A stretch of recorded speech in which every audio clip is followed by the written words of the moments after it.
Watch this video. आज की class is about RTP Jan 25 CA Inter. Yes, you have heard it correct, sir.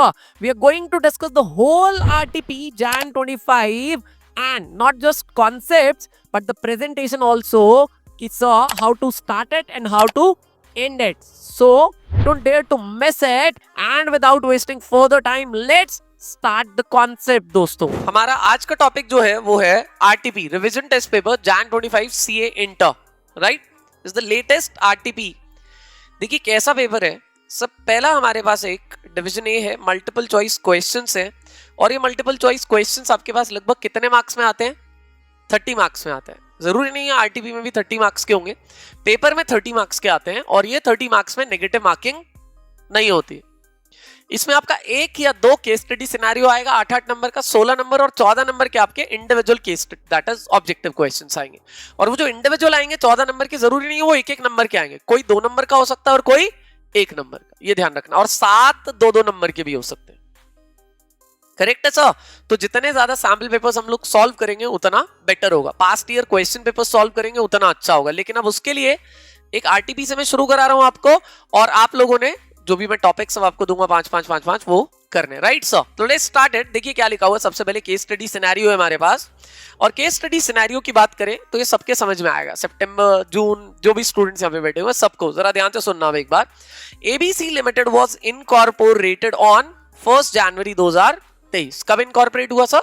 1 January 2023 को incorporate हुआ। अच्छा, हमें पता होता है कि जब एक कंपनी जनवरी में इनकॉर्पोरेट होती है, that is January to March incorporate होती है, तो उसका फाइनेंशियल ईयर इसी 31 मार्च को भी खत्म हो सकता है, और नेक्स्ट ईयर 31 मार्च को भी खत्म हो सकता है। मतलब चाहे तो इसका फाइनेंशियल ईयर इस बार पहला फाइनेंशियल ईयर 3 महीने का हो, जनवरी फरवरी मार्च, और चाहे तो 15 महीने का हो, तो ठीक है सर, कोई बात।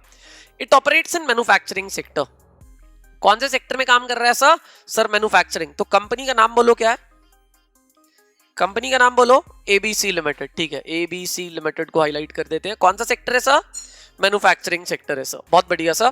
और कब इनकॉर्पोरेट हुई सर? 1 जनवरी 2023। ठीक है, 3 चीजें मैंने हाईलाइट कर ली। एबीसी लिमिटेड कंपनी का नाम है सर, इनकॉर्पोरेट 1 जनवरी को हुआ, और कौन सा सेक्टर में काम करता है sir? Manufacturing sector. And aims to expand this business model to include क्या? E commerce operation. सर अभी ना ये अपना बिजनेस मैन्युफैक्चरिंग से कहां ले जाना चाहता है? E commerce. ई कॉमर्स बोले तो ऑनलाइन सेल परचेज में। ठीक है sir. ABC limited first financial year ended on 31 मार्च 2024। चलो, इसने वही किया जो हम डिस्कस किए थे कि फर्स्ट फाइनेंशियल ईयर कब खत्म किया इसने? 31 मार्च 2024 को खत्म किया। ठीक है, मतलब 1 जनवरी 2023 से लेकर 31 मार्च 2024 ऐसा पॉसिबल है। चॉइस होती है कंपनी के पास कि कंपनी चाहे तो फाइनेंशियल ईयर अभी खत्म कर दे, चाहे तो नेक्स्ट ईयर खत्म करे। ठीक है ना सर? अच्छा, ये मैंने एलएलपी में भी बताया था, अभी आपको याद है। लेकिन एलएलपी में ये प्रोविजन नहीं होता, 9(3) वाला नहीं होता, एलएलपी में 6(6) वाला होता है। एलएलपी में कंपनीज एक्ट में 9(3) वाला होता है, और एलएलपी में 6(6) वाला होता है। ठीक है सर। अब देखिए, and the board is preparing for its first AGM to present the financial statement and discuss the new business model. ठीक है सर जी, पहला एजीएम। अब उसमें क्या करेगा सर? फाइनेंशियल स्टेटमेंट डिस्कस करेगा और न्यू बिजनेस मॉडल, जो ई कॉमर्स में जाना चाहता है। किस में जाना चाहता है सर? E commerce. वो सब डिस्कस करने के लिए एजीएम की प्लानिंग हो रही है। फर्स्ट एजीएम कितने महीने में होता है? अबे 9 महीने में होता है। बे क्या करोगे तुम लोग जिंदगी में, बताओ मुझे। 9 months of the end of first financial year. 9 months of the end of, बोल बोल के मेरा गला सूख गया था उस दिन। 9 months, 9 months, 9 months, सब्सिक्वेंट में 6 months, 15 महीने का गैप। तेरा गला सूखा था, हमारा थोड़ी सूखा था भाई। तो ऐसा नहीं। पहला एजीएम में कितना समय होता है? 9 months। और सब्सिक्वेंट एजीएम में मैडम कितना समय होता है? 6 months। और 2 एजीएम्स के बीच में ज्यादा से ज्यादा गैप 15 months। ठीक है, आओ। बोल रहा है ABC limited current board consists of क्या? 5 डायरेक्टर। करंट कितने डायरेक्टर्स है सर? 5 डायरेक्टर। कौन सी कंपनी की बात हो रही है अभी तक? सारी एबीसी। किसकी बात हो रही है? एबीसी। सर ये सारी की सारी बात हो रही है एबीसी लिमिटेड की। किसकी बात हो रही है सर? एबीसी लिमिटेड की बातचीत हो रही है। और एबीसी लिमिटेड में कौन सा काम कर रहा है? ये मैन्युफैक्चरिंग वाला काम कर रहा है। कौन से बिजनेस में जाना चाहता है? ई कॉमर्स में जाना चाहता है। मैन्युफैक्चरिंग का काम कर रहा है, ई कॉमर्स में जाना चाहता है। और सर समझने की बात ये है ना सर, ई कॉमर्स में आप चले जाओ, लेकिन नया बिजनेस मॉडल अभी डिस्कस करना पड़ेगा। और वो कहां पे अप्रूवल लेना चाहते हैं सर? एजीएम पे अप्रूवल लेना चाहते हैं। एजीएम पे क्या लेना चाहते हैं सर? अप्रूवल। ठीक है सर जी। अभी बताओ करंट बोर्ड पे कितने डायरेक्टर्स हैं? 5। करंट बोर्ड पे डायरेक्टर्स हैं 5। अच्छी बात है सर। अच्छा, उसके बाद नेक्स्ट क्या बोलता है सर? जिसमें से 2 इंडिपेंडेंट डायरेक्टर हैं in line with best corporate governance practices. Corporate governance मतलब लॉ का कंप्लायंस, तो 2 इंडिपेंडेंट डायरेक्टर भी रखे हैं ताकि वो नजर रख सके और कॉर्पोरेट गवर्नेंस को कंप्लाई किया जा सके। पहला पैराग्राफ समझ में आया? ठीक है, अब देखो, कंपनी के एक होली ओन्ड सब्सिडरी है। किसकी होली ओन्ड सब्सिडरी है सर? अरे कौन सी कंपनी की? एबीसी की एक होली ओन्ड सब्सिडरी है। होली ओन्ड का मतलब है जिसका 100% शेयर उसी के पास है, जिसका 100% शेयर उसी के पास है। किसके पास? एबीसी लिमिटेड के पास। XYZ लिमिटेड के कितने शेयर्स हैं? 100%। अच्छा, XYZ लिमिटेड प्राइवेट लग रहा है कि पब्लिक? 100% शेयर कैसे हो सकते हैं एबीसी के पास? नहीं भाई, समझा नहीं तू भाई, समझा नहीं। लिस्टेड अनलिस्टेड की बात ही नहीं हो रही। पब्लिक कंपनी में मिनिमम मेंबर कितना चाहिए? 7। तो 100% कैसे होगा? इसीलिए 6 मेंबर्स डमी मेंबर्स बनाने पड़ते हैं। क्या बनाने पड़ते हैं? Dummy members. उनको एक एक शेयर देना पड़ता है, याद रखना। ये तुम्हें धीरे धीरे धीरे काम आएगा आगे सब कुछ, राइट? होली ओन्ड सब्सिडरी का कॉन्सेप्ट है, लेकिन होली ओन्ड सब्सिडरी का कॉन्सेप्ट को भी मैनेज करने के लिए डमी मेंबर्स बनाने पड़ते हैं, क्योंकि लॉ का कंप्लायंस तो करना पड़ेगा ना। XYZ लिमिटेड 7 मेंबर चाहिए कम से कम, तो 6 डमी मेंबर भी होंगे। लेकिन अभी तुम मान के चलो कि 100% शेयर किसके पास है? एबीसी। करदम समझा क्वेश्चन क्या पूछ रहा था मैं? ठीक है। Which is primarily involve in R&D for new products. Sir ji, ABC का होली ओन्ड सब्सिडरीज है XYZ, और XYZ क्या करता है मार्केट में? R&D, रिसर्च एंड डेवलपमेंट करता है। किसके लिए करता होगा रिसर्च एंड डेवलपमेंट? एबीसी के, ठीक है, फॉर न्यू प्रोडक्ट्स। क्योंकि मैन्युफैक्चरिंग करता है कौन? XYZ, और सॉरी एबीसी, और उसका रिसर्च एंड डेवलपमेंट कौन करता है? XYZ, ठीक है sir. XYZ limiteds financial year ended on 31 March 2024। XYZ का भी फाइनेंशियल ईयर कब खत्म हुआ है? अभी 31 मार्च 2024। एडिशनली एबीसी लिमिटेड का 30% स्टेक है इन एन एसोसिएट कंपनी, जो कि क्या है? MNO limited. तो सर एक कंपनी है एबीसी, ठीक है सर, क्या है कंपनी का नाम? एबीसी। एबीसी का एक WOS है, WOS बोले तो होली ओन्ड सब्सिडरी, और एक क्या है? एसोसिएट। एक है आपका होली ओन्ड सब्सिडरी और एक है आपका क्या? एसोसिएट। होली ओन्ड सब्सिडरी कौन है इसका? XYZ, और एसोसिएट कौन है? MNO। एसोसिएट कौन है? MNO। होली ओन्ड सब्सिडरी है इसका XYZ, और एसोसिएट है कौन? MNO। पक्की बात है सर? चलो अब जरा ध्यान से सुनेंगे, एक बार गौर कीजिए सर। बोलता है sir which provides logistics and distribution services. Which provides logistics and क्या? Distribution services. बात समझ में आया? तो मुझे बताओ, एबीसी के लिए R&D कौन करता है? एबीसी के लिए R&D करता है, R&D करता है XYZ। कौन करता है सर? XYZ। सो एबीसी के लिए R&D करता है XYZ, और सर लॉजिस्टिक्स कौन देखता है? MNO। माल ले जाना, छोड़ के आना, बेचना, सब कौन देखता है सर? सर वो देखता है MNO, ठीक है sir. The board is assessing if it is required to prepare CFS। बताओ क्या एबीसी को CFS बनाना है? कंसोलिडेटेड फाइनेंशियल स्टेटमेंट बताना है एबीसी को? ये देखो, ये आगे बैठ के ऐसे ऐसे कर रही है। तो हाँ, बनाना है कि नहीं बना? तो ऐसे ऐसे नहीं करना है, ऐसे करना है, बनाना है। CFS किस किस का होता है? Holding company plus subsidiary plus associate, तीनों का। तो बनाना पड़ेगा कि नहीं बनाना पड़ेगा? बनाना पड़ेगा, ठीक है ना सर। इसलिए मैंने बोला था कि सब स्टूडेंट बैठो इसमें, सितंबर वाले भी, सबको समझ में आएगा। तो बताओ क्या CFS बनाना पड़ेगा? Yes. That combine the financial of ABC, XYZ and MNO limited considering the exemptions available under companies act 2013। क्या बोल रहा है? AGM का एजेंडा क्या है? पहला, फाइनेंशियल स्टेटमेंट को अप्रूवल देना है, अप्रूवल ऑफ फाइनेंशियल स्टेटमेंट। दूसरा, स्पेशल रेजोल्यूशन पास करना है, किसके लिए? For new e commerce business. Sir e commerce business को अप्रूवल लेना है मेंबर्स से, मालिकों से, और उसके लिए क्या पास कराना है? SR। क्या पास कराना है? SR sir, approval of the new business model e commerce to be taken from the members by passing क्या? SR बोले तो क्या? स्पेशल रेजोल्यूशन, ठीक है सर। उसके अलावा तीसरा, अप्रूवल ऑफ CFS। तो पहले फाइनेंशियल स्टेटमेंट, फिर अप्रूवल ऑफ CFS, ठीक है। उसके अलावा एक और हमने बिजनेस मॉडल का अप्रूवल लेना ई कॉमर्स वाले, जिसके लिए क्या पास कराना है? SR। सत्यम समझ में आ रहा है भाई? ये एजेंडा है मीटिंग का। उसके अलावा appointment of auditors and other general meeting proceedings, auditor का appointment and other general meeting proceedings. हालांकि डायरेक्टर्स का अपॉइंटमेंट भी इसी में ही होता है एजीएम में। 4 ऑर्डिनरी बिजनेस होते हैं ना, तो उसमें डायरेक्टर्स भी होता है। नहीं लिखा कोई बात नहीं। हमारे पास कितने मुद्दे हैं एजेंडा में भाई? 4 है भाई, 4 तो लिखे। 3 वाला कौन है? हाथ ऊपर करो भाई। 4 है भाई। पहला क्या था? Approval of financial statement, approval of CFS, 2 हो गए। फिर उसके बाद SR for new business model, e commerce, और अभी चौथा क्या है?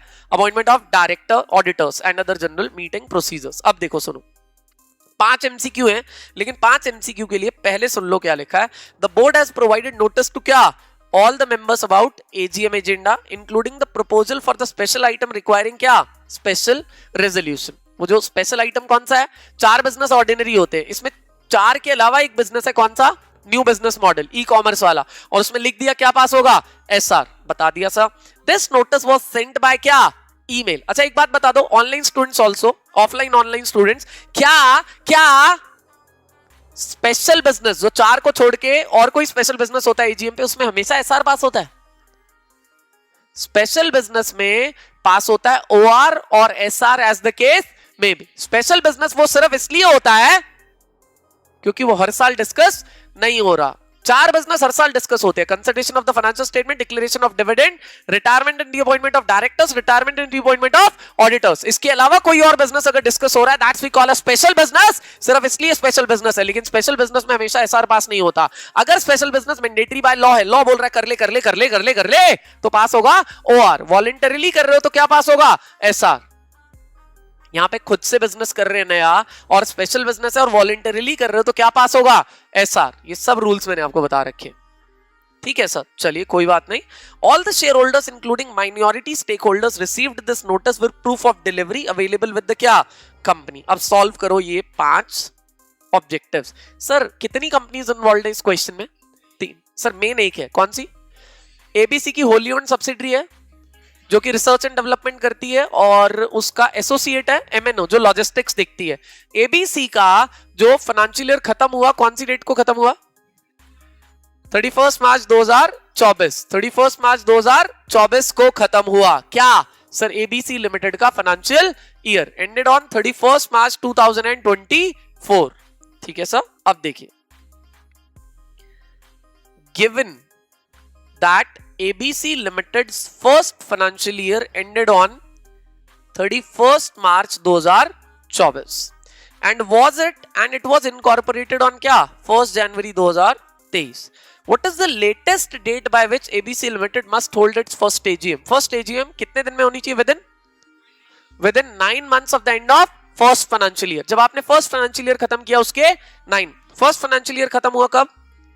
31 मार्च 2024। तो 9 महीने काउंट कर लो अप टू 31 दिसंबर 2024। तो आंसर इज बी, ठीक है? अच्छा उसके बाद आपको पता है सब्सिक्वेंट एजीएम में मैक्सिमम गैप कितना रहना चाहिए? 15 महीने। और वैसे वो सब्सिक्वेंट एजीएम कितने समय में हो जानी चाहिए? Within 6 months of the end of relevant financial year. तो within 6 months of the end of relevant financial year. पहला था हमारा 23-24 के लिए। किसके लिए था सर? 23-24। दूसरा किसके लिए होगा? 24-25 की एजीएम होगी। 24-25 खत्म होने के कितने महीने में? 6 महीने और 15 महीने का gap, whichever is earlier, whichever is क्या? earlier। तो अगली एजीएम बोल रहा है suppose ABC limited hold it's first AGM. अच्छा वही क्वेश्चन है, ठीक है डन। ऑन 15 दिसंबर 2024, 15 दिसंबर 2024 को रख ली। 31 दिसंबर तक होनी चाहिए थी, 15 तक रख ली, वैलिड है। सर अगली एजीएम कब तक होनी चाहिए सर? फाइनेंशियल ईयर खत्म होने के 6 महीने और 15 महीने का गैप, whichever is क्या? earlier। earlier क्या बनेगा इसमें? 6 months। तो आंसर इज 30 सितंबर 2025। 30 सितंबर 2025। तीसरा क्वेश्चन देखते हैं। बोल रहा है under companies act 2013 does ABC Limited need to prepare CFS? CFS बनाना है क्या? यस। तो आंसर इज ये भी है और ये भी है। नहीं, लिस्टेड का कुछ लेना देना नहीं है, बनानी ही पड़ती है। ए पढ़ लो क्वेश्चन और आंसर फटाफट से।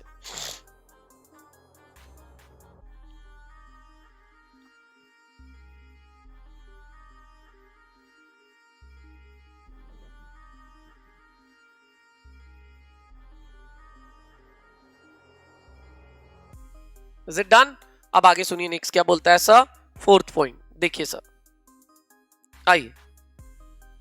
सर जी बोल रहा है what must ABC, what must ABC Limited ensure to pass the क्या special resolution approving the क्या adoption of new e-commerce business model at the AGM. Sir ji SR pass करने के लिए क्या करना चाहिए? SR में कितने प्रतिशत वोट चाहिए भाई? 75%, एटलीस्ट 75%, मोर देन नहीं मैडम, एटलीस्ट. तो जितना अगेंस्ट में है उसका कितने टाइम्स फेवर में होना चाहिए? 3 टाइम. 25-75 होता है ना, तो जितना अगेंस्ट में उसका कम से कम 3 टाइम्स फेवर में होने चाहिए. तो what the company has to do to pass SR? SR pass करने के लिए कंपनी को क्या करना पड़ेगा? Sir, company has to make sure that the votes in favour must be 3 times more than against it. ठीक है, देखते हैं क्या लिखा है. Answer is B. क्योंकि क्या होता है सर, 75-25 होता है ना, तो अगेंस्ट में 25 है, तो कम से कम 3 गुना ज्यादा फेवर में होने चाहिए. आइए, 5th question is the last question इसका ऑब्जेक्टिव का, फिर आगे बढ़ जाएंगे सर इंडिपेंडेंट एमसीक्यूज पे. देखो क्या लिखा है. Under which conditions would ABC limited be exempt from preparing the CFS? कब एबीसी लिमिटेड एग्जम्प्ट हो जाएगी फ्रॉम प्रिपेयरिंग क्या सीएफएस? सीएफएस से कब एग्जम्प्ट होती है? एक बार पढ़ो आप क्वेश्चन और चारों ऑप्शन पढ़ो, मेरे कहने से एक बार पढ़ो. Online student also I am giving you the answer sir, जल्दी कीजिए.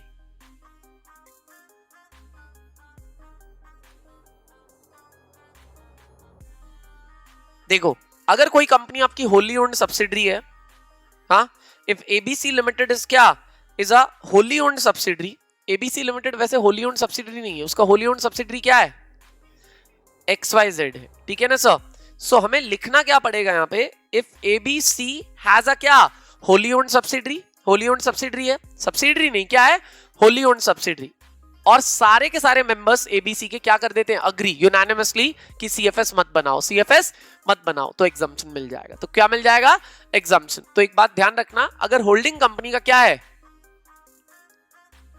होली ओन्ड सब्सिडरी, और सारे मेंबर्स अग्री कर लेते हैं यूनानिमसली, तो उस केस में आपको सीएफएस बनाने की जरूरत नहीं. याद रखना, पढ़ो एक बार जल्दी से फटाफट से सब. तो बोर्ड से नहीं होगा, किसको अप्रूवल देना पड़ेगा सर? सर एबीसी लिमिटेड के सभी मेंबर्स को. सर होली ओन्ड सब्सिडरी वाले मेंबर्स अग्री नहीं कर सकते. सर होल्डिंग कंपनी के सभी मेंबर्स को क्या करना पड़ेगा? अग्री करना पड़ेगा यूनानिमसली कि सीएफएस बनाने की जरूरत नहीं. तो बनाने की जरूरत नहीं. पक्का सर? 100%. चलो, करदम करेक्ट है, सत्यम करेक्ट है. पांचों क्वेश्चन समझ में आए. अब कुछ इंडिपेंडेंट एमसीक्यूज देख लेते भाई. पहला, बहुत ध्यान से सुनना, एलएलपी का क्वेश्चन है. अभी अभी किया तुमने एलएलपी, तो तुम्हें पता चलेगा. XYZ LLP is a consulting firm. क्या है सर?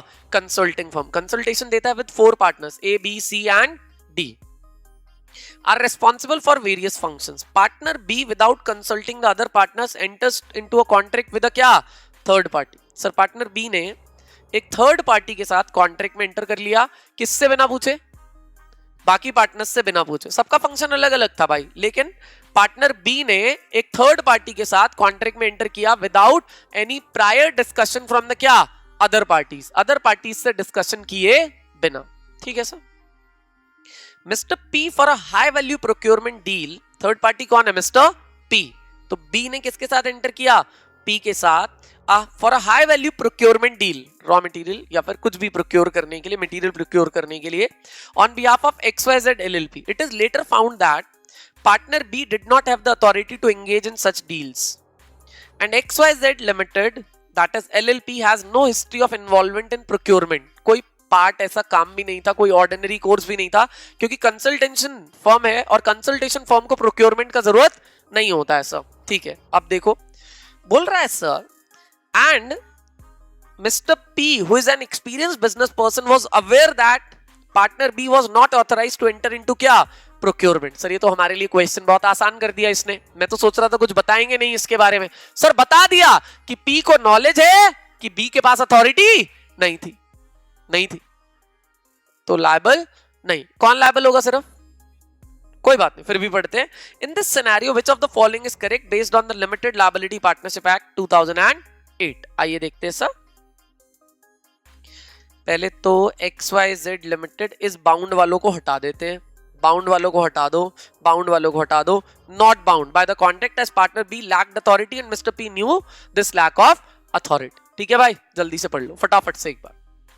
फटाफट से पहला टारगेट सभी स्टूडेंट्स का यही होना चाहिए कि ऑब्जेक्टिव क्वेश्चन में ज्यादा से ज्यादा मार्क्स लेके आए, तभी आपके 75-80 वाला सपना पूरा होगा, वरना पूरा नहीं होगा सर।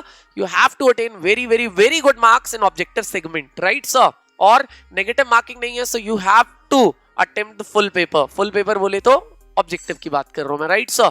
अच्छा, उसके बाद ABC Limited was incorporated with two partners, Mr. Raj and Miss Rani. Raj and Rani दो पार्टनर्स हैं LLP में। फिर से LLP का क्वेश्चन है, बहुत बढ़िया सा। Due to certain differences Rani resigned from LLP on 1 January 2024। कब? 1 जनवरी। और नंबर ऑफ पार्टनर्स क्या हो गए? 2 से कम हो गए। कितना समय मिलता है वैसे? मुझे नहीं पता, इस बारे में क्वेश्चन है कि कुछ और है, लेकिन मैं आपको फिर भी हर चीज के बारे में एक आइडिया देके चल रहा हूं।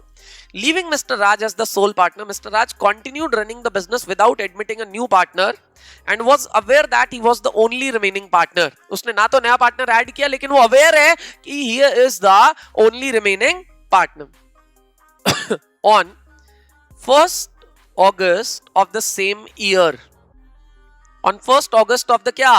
Same year, ABC LLP incurred a debt of rupees क्या? 5 lakhs. Incurred a debt of rupees 5 lakhs. कब? 1 August को। सर 6 महीने से ज्यादा हो गए? 30 जून को ही हो गए थे 6 महीने। 6 महीने से ज्यादा हो गए, तो अब इस 5 लाख के लिए कौन पर्सनली लायबल है? सिंपल है sir, Raj is personally liable. ठीक है सर। तो given provision this not be personally liable तो आएगा नहीं। Will be personally liable for the 5 lakh debt since he was the sole partner for more than 6 months. Answer will be क्या? B आएगा भाई, B आएगा पक्का। चलो आगे देखते हैं उसके बाद।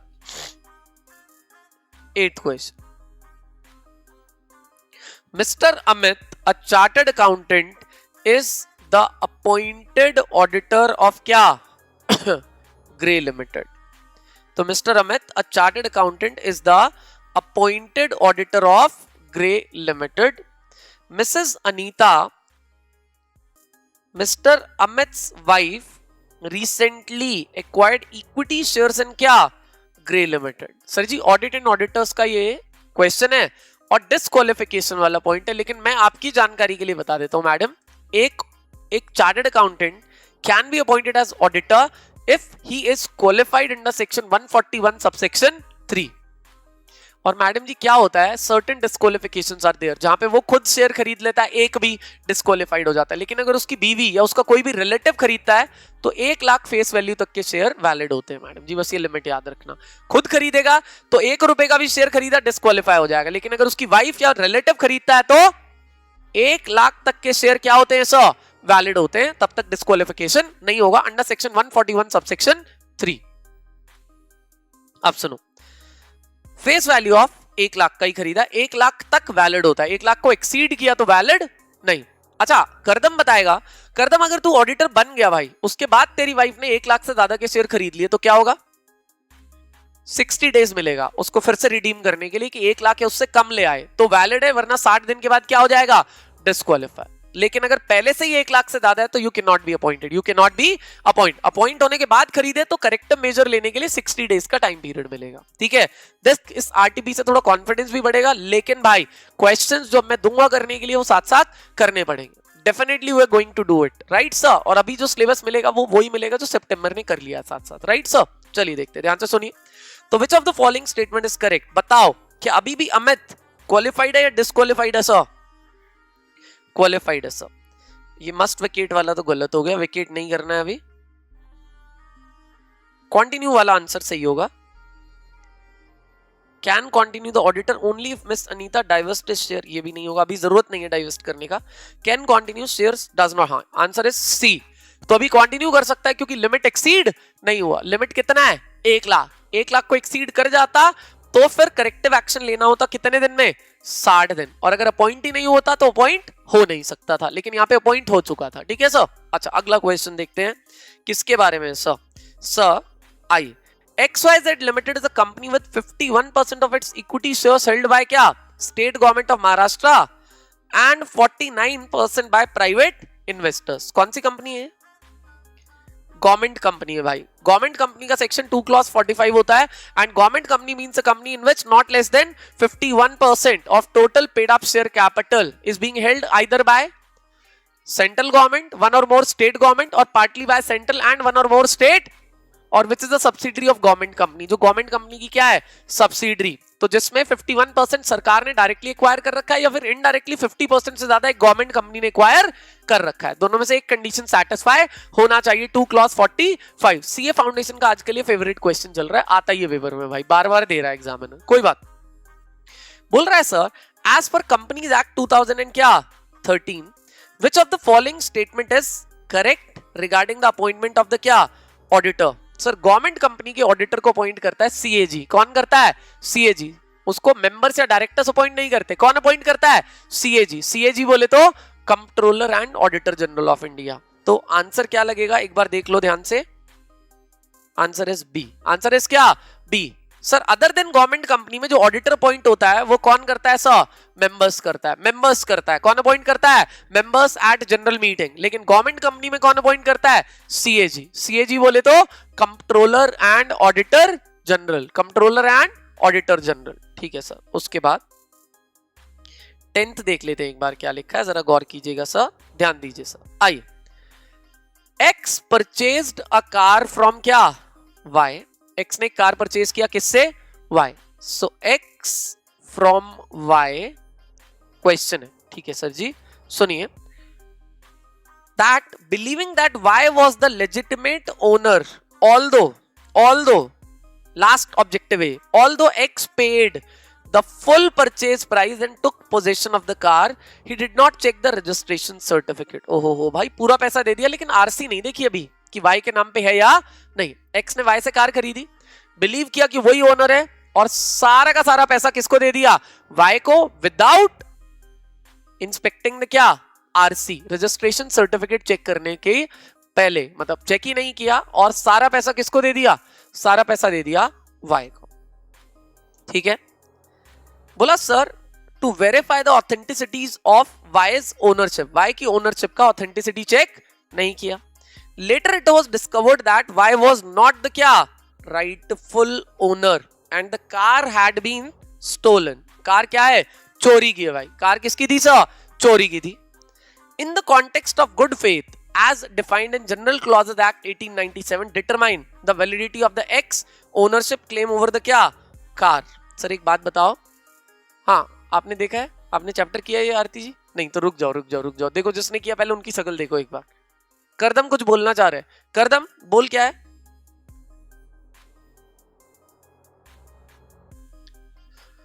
गुड फेथ में किया है, वेरी गुड, तो वो गुड फेथ में किया है और ये वैलिड है सर, ऐसा जीसीए के हिसाब से था। लेकिन सीपीसी के हिसाब से क्या था, सीपीसी के हिसाब से था गुड फेथ का मतलब था, गुड फेथ का मतलब था कि सर अगर आपने ऑनेस्टी से किया है साथ में नेग्लिजेंसी से किया है तो गुड फेथ में नहीं होगा सर, नेग्लिजेंस का मतलब गुड फेथ नहीं होता, लेकिन जीसीए में नेग्लिजेंस का मतलब गुड फेथ होता है। Anything done with honesty with or without due care will be treated as क्या, गुड फेथ। तो यहां पे तो काम गुड फेथ से हुआ है और ओनरशिप क्या होगा सर, बोलो वैलिड होगा या नहीं होगा, बोलो सर एक बार देख लेते हैं, जीसीए के हिसाब से बताना है भाई, ठीक है।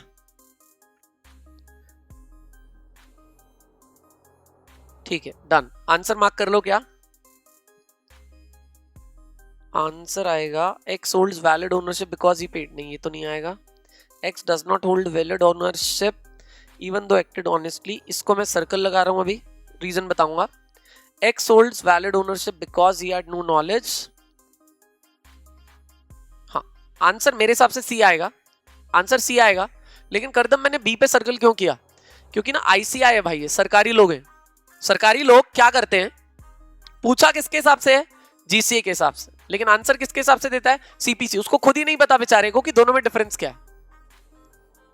जीसीए के हिसाब से अगर पूछोगे तो क्या मार्क करना है सर, जीसीए के हिसाब से मतलब नेग्लिजेंस को अवॉइड करोगे, और सीपीसी के हिसाब से क्या करोगे, नेग्लिजेंस को, तो गुड फेथ में नहीं है। अब आंसर बी भी आ सकता है और सी भी आ सकता है। फिर मैं आपको एक प्रिजम्पशन बताऊंगा कि अगर ऐसा ऑब्जेक्टिव आ गया तो आप हमेशा किसको ध्यान में रखोगे, नेग्लिजेंस। इसका आंसर देख लो एक बार। मैं एक आंसर देखना चाह रहा हूं, देखना नहीं चाहिए वैसे एज अ टीचर मुझे, लेकिन फिर भी मुझे डाउट है बी ना लिखा हो इन्होंने। ये देखो, है ना, जानता हूं मैं इन लोगों को भाई, 15 साल हो गए मुझे, ठीक है। तो ध्यान रखना, क्वेश्चन किसी के हिसाब से भी हो, ऑब्जेक्टिव की बात कर रहा हूं, नॉट डिस्क्रिप्टिव क्वेश्चन। अगर ऑब्जेक्टिव की बात करेंगे तो नेग्लिजेंस को ध्यान में रखना पड़ेगा, ठीक है। करदम, आपका आंसर लेकिन बहुत अच्छा था, तो आंसर क्या मार्क करेंगे, वैलिड नहीं है, बिकॉज उसने ऑनेस्टी से तो किया था, लेकिन वो क्या था, नेग्लिजेंट, ठीक है। अब ये क्वेश्चन सबके लिए हैं, डिस्क्रिप्टिव क्वेश्चंस की बात करेंगे। जरा देखो एक बार, सर ये 10 क्वेश्चंस हो गए ऑब्जेक्टिव हमारे पास, अब डिस्क्रिप्टिव क्वेश्चंस है हमारे पास कुछ, जरा ध्यान से सुनिए, गौर कीजिए sir. 11th question for all of you, बहुत ध्यान से सुनिए, ज्यादा समय नहीं, थोड़ी देर है, सुनिए ध्यान से एक बार। XYZ लिमिटेड इशूड क्या, प्रोस्पेक्टस। XYZ लिमिटेड ने क्या इशू किया भाई, प्रोस्पेक्टस। अब ये 4-4, 5-5 नंबर के क्वेश्चंस है, राइट, ठीक है।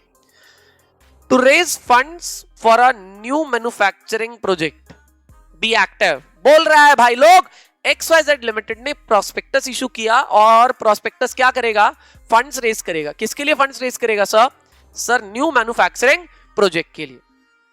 To raise funds for a new manufacturing project, ठीक है सर।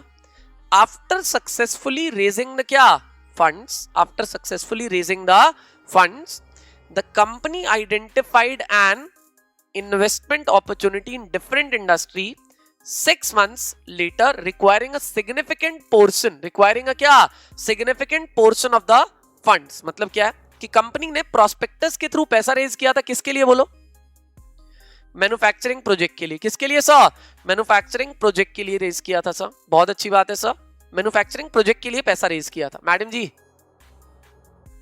ठीक है, इधर तो इधर देखो मैडम। लेकिन जब पैसा रेज हो गया 6 महीने के बाद कंपनी को एक नया इन्वेस्टमेंट अपॉर्चुनिटी नजर आया। वो इन्वेस्टमेंट अपॉर्चुनिटी के लिए मेजर पोर्शन जो आपने रेज किया था उसको यूज करना था। मान लो आपने 100 करोड़ रेज किए, अब कंपनी इन्वेस्टमेंट प्रोजेक्ट लगाता, उससे पहले कंपनी को एक नया इन्वेस्टमेंट अपॉर्चुनिटी लगा। मैन्युफैक्चरिंग प्रोसेस लगाने से पहले कंपनी को एक नया इन्वेस्टमेंट अपॉर्चुनिटी मिला जिसमें कंपनी को 100 करोड़ का मेजॉरिटी ऑफ फंड्स लगाना था, मतलब क्या सेट 60-70 करोड़ रुपए लगाना था।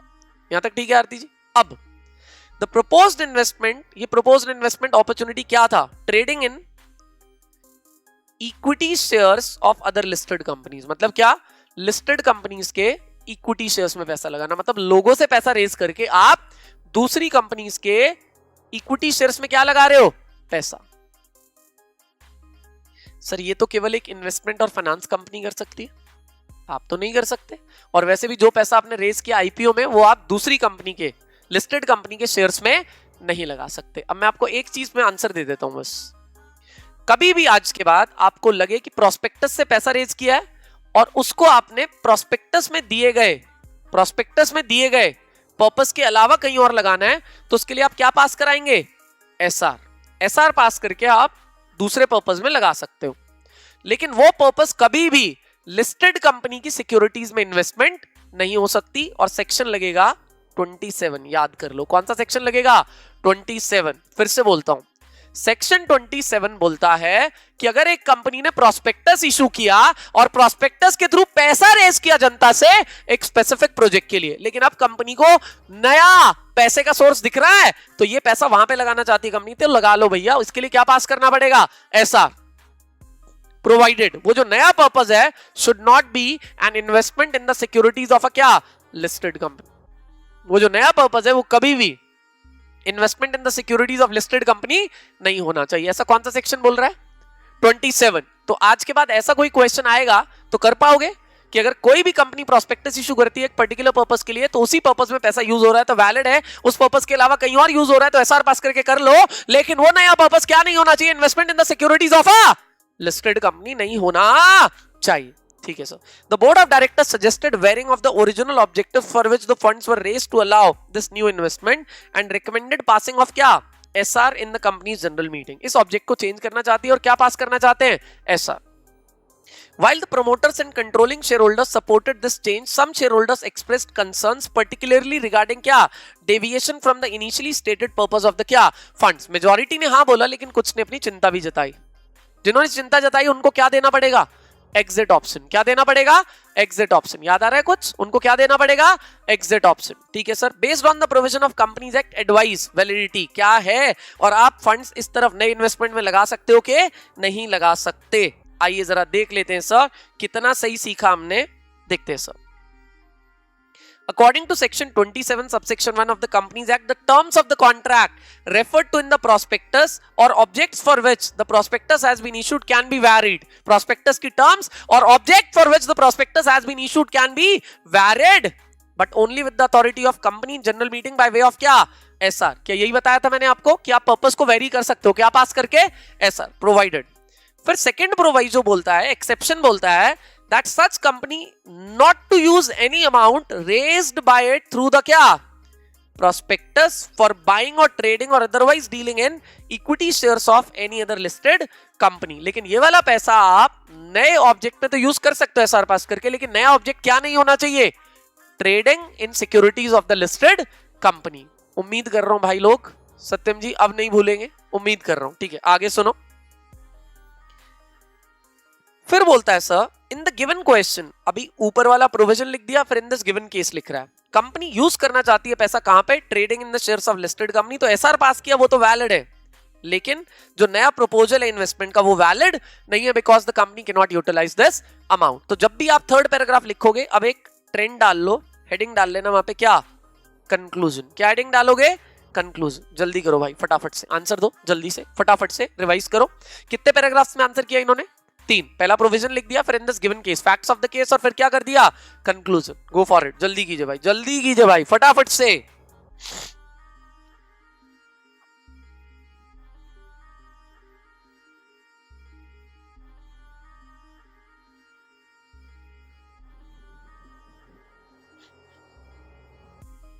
हो जाएगा, हो जाएगा. अब देखो अगला क्वेश्चन सर, 12th क्वेश्चन. अच्छा आप लोगों ने जितने लोग यहाँ पे बैठे शेयर कैपिटल किया मेरे साथ? शेयर कैपिटल सबने किया? ठीक है पढ़ते हैं एक बार, क्योंकि मुझे अगला क्वेश्चन शेयर कैपिटल में से लग रहा है. मैं जब 11th पढ़ रहा था तो नीचे से मुझे स्वेट इक्विटी शेयर्स दिखा था अगली लाइन में, शायद उसी का ही हो. पढ़ते हैं एक बार. XYZ Tech Solutions Limited is a growing technology company that has seen significant contributions from its employees. सही है, वही है.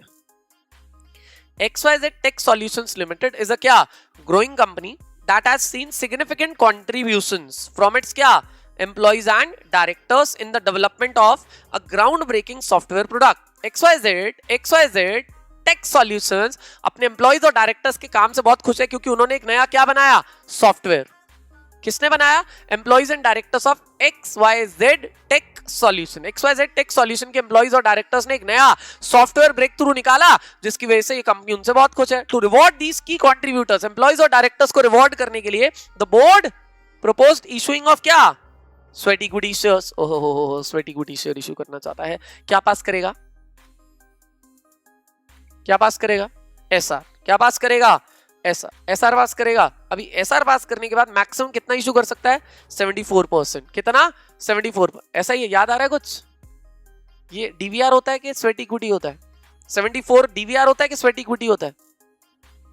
सर हमें कुछ नहीं पता, जो तू बताएगा हम मान लेंगे. हमारी शकलें देख तू, हमें पता होगा क्या?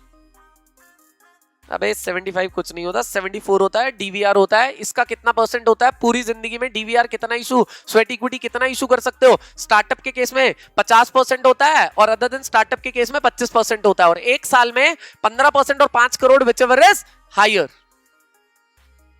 तुम लोग किसी दिन मुझे भी, और कोई हल्का टीचर तुम्हारे साथ होता हो, कुछ भी बता के तुम्हें चला जाता और तुम्हारे मजे आ जाते पेपर में भाई. आई विश तुम्हारे साथ धोखा बनता है भाई.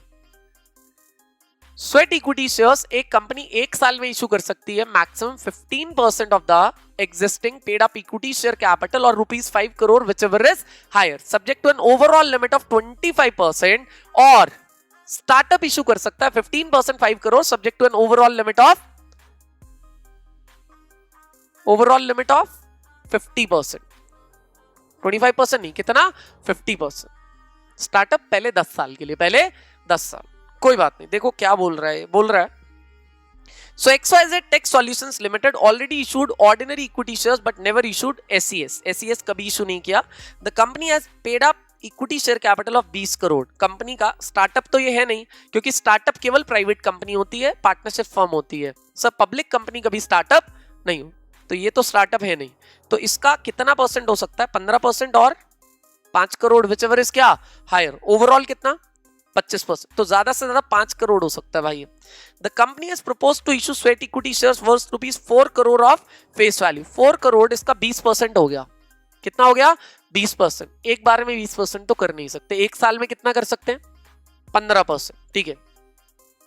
The company's board has drafted a special resolution outlining the proposed issuance of sweat equity shares, including specific details such as number of shares. अब बताओ कि सर, कंपनी ने जब रेजोल्यूशन पास कराया, स्पेशल रेजोल्यूशन, तो लिख दिया था उसमें कि कितने शेयर इशू कर रहे हैं, उनका करंट मार्केट प्राइस क्या है, कंसिडरेशन क्या है, और किस किस एम्प्लॉइज और डायरेक्टर्स को ये इशू किए जा रहे हैं. सब लिख दिया था. लिखना होता है, वैलिड है सर. नंबर ऑफ शेयर्स लिखना होता है, उनका मार्केट वैल्यू लिखना होता है, फोकट में दे रहे हो या कुछ मिल रहा है, किस किस को दे रहे हो, सब लिखना पड़ता है. ठीक है. तो अब ये पूछ रहा है, बताओ कि ये 4 करोड़ के इशू कर सकते हैं कि नहीं कर सकते. Total paid up equity share capital कितना है sir? Sir, paid up equity share capital है हमारे पास 20 करोड़ का. और ये कितने करोड़ के इशू करना चाहते हैं? SES sir. सर, ये एसईएस इशू करना चाहता है ₹4 करोड़ का. कितने का भाई?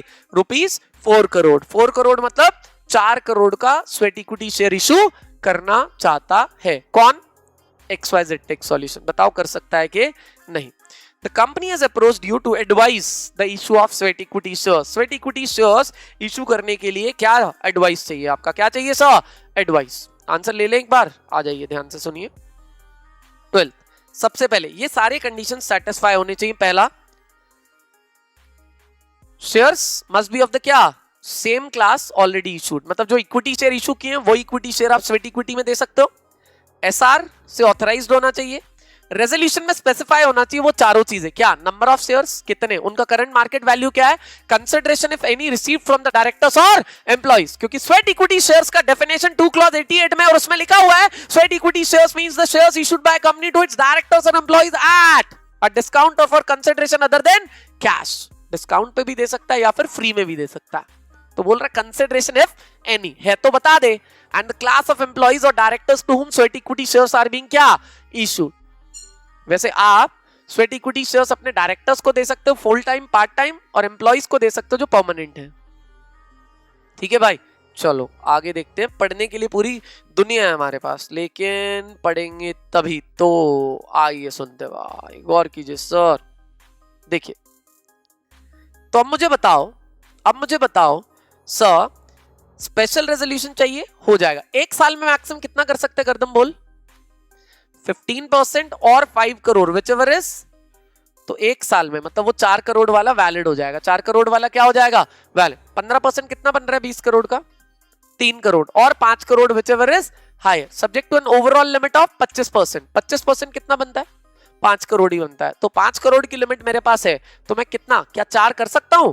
Yes. Answer is yes. So can issue a higher of. तो इसका मतलब आंसर आएगा hence the company can issue sweat equity shares of ₹4 crore. पक्का भाई. देखो, इसके 5 नंबर मिलेंगे तुम्हें इस क्वेश्चन के, लेकिन प्लीज मैं वादा कर रहा हूं तुम्हें एक भी क्वेश्चन ऐसा नहीं मिलेगा पेपर में जो तुम्हें नहीं आता होगा. Online offline both students, the whole batch, it's a promise कि पेपर तुम्हें आता होगा भाई.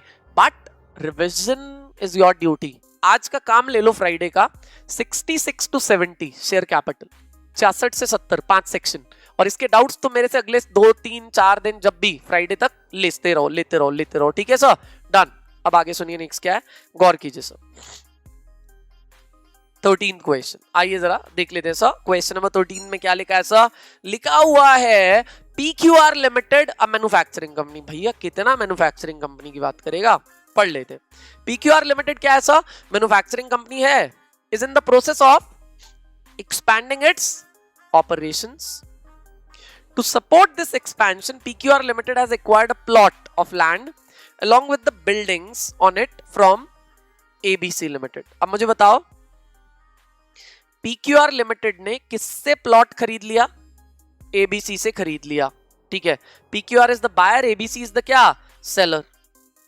Another company in the same industry. ABC भी एक कंपनी है और किसमें है? सेम इंडस्ट्री में सर।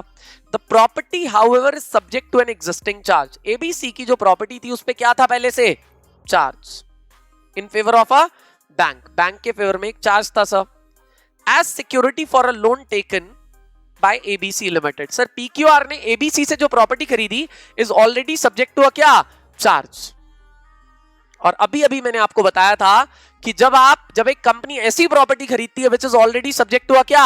चार्ज, तो उस पे 79 लग जाता है। क्या लग जाता है? 79। दो केसेस पे 79 लगता है। 79 में लिखा है now the provisions of 77 again required to be complied with. Section 77 के प्रोविजन दोबारा से कंप्लाई करने पड़ेंगे, मतलब आपको चार्ज को री रजिस्टर कराना पड़ेगा। दो स्पेशल केसेस में 79 लगता है। 79 पहला लगता है purchase of a property by a company which is already subject to charge, और मॉडिफिकेशन और alteration in terms and conditions of the charge already registered. अगर जो चार्ज आपने ऑलरेडी आरओसी के पास रजिस्टर करा रखा है उसकी टर्म्स एंड कंडीशंस में कुछ भी क्या हुआ है?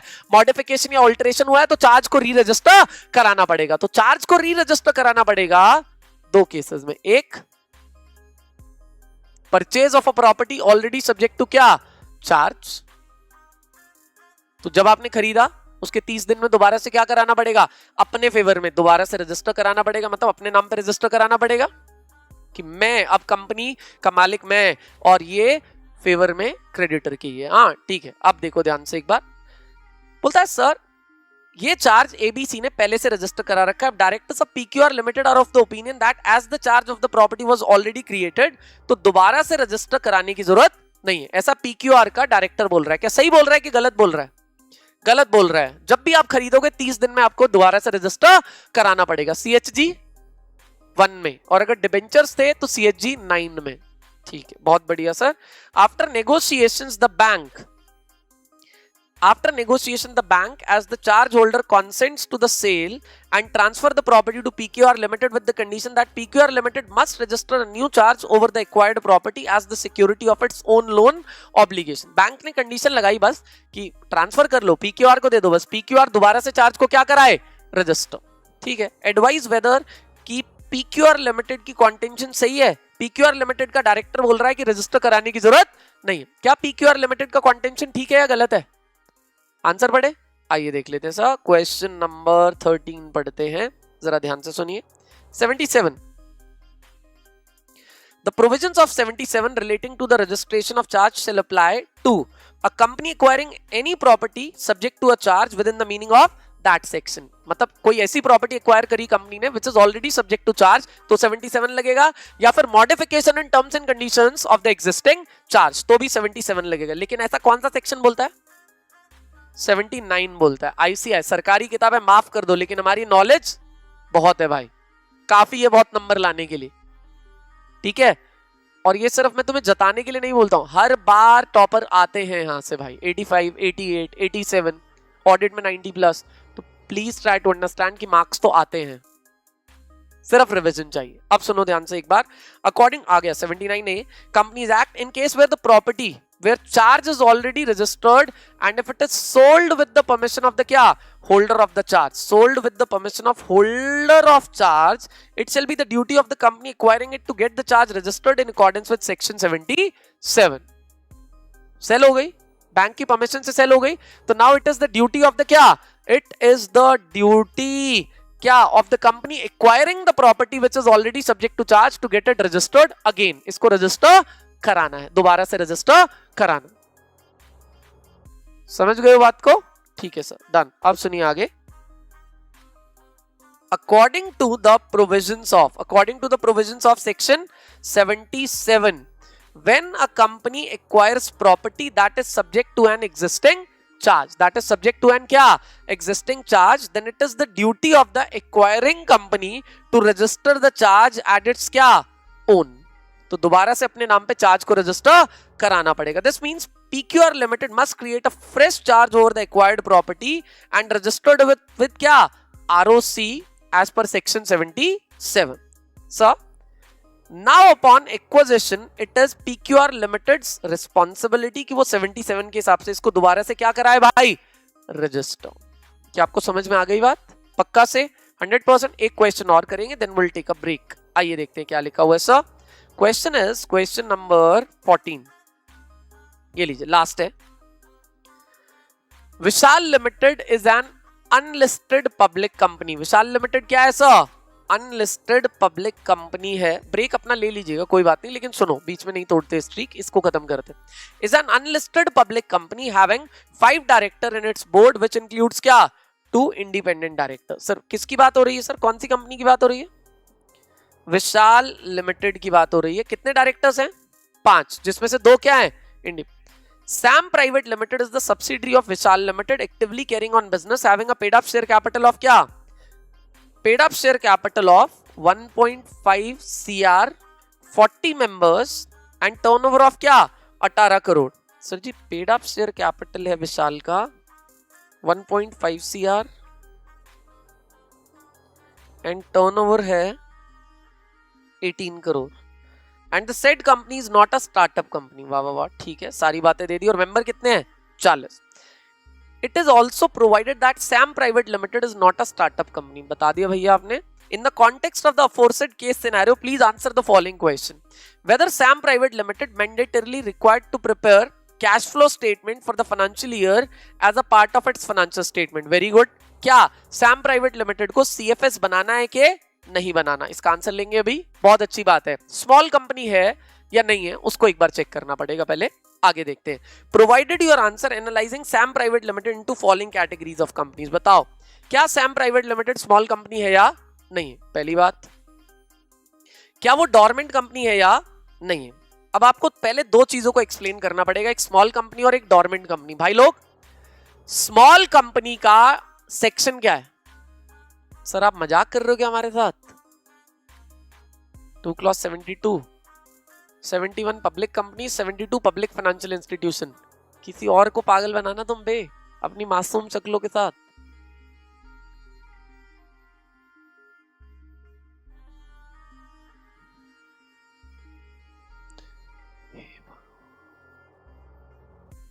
टू क्लॉज 86 चेक करना किसका होता है, या 2 क्लॉज 85 जरा देखो देखो जरा क्या होता है 80।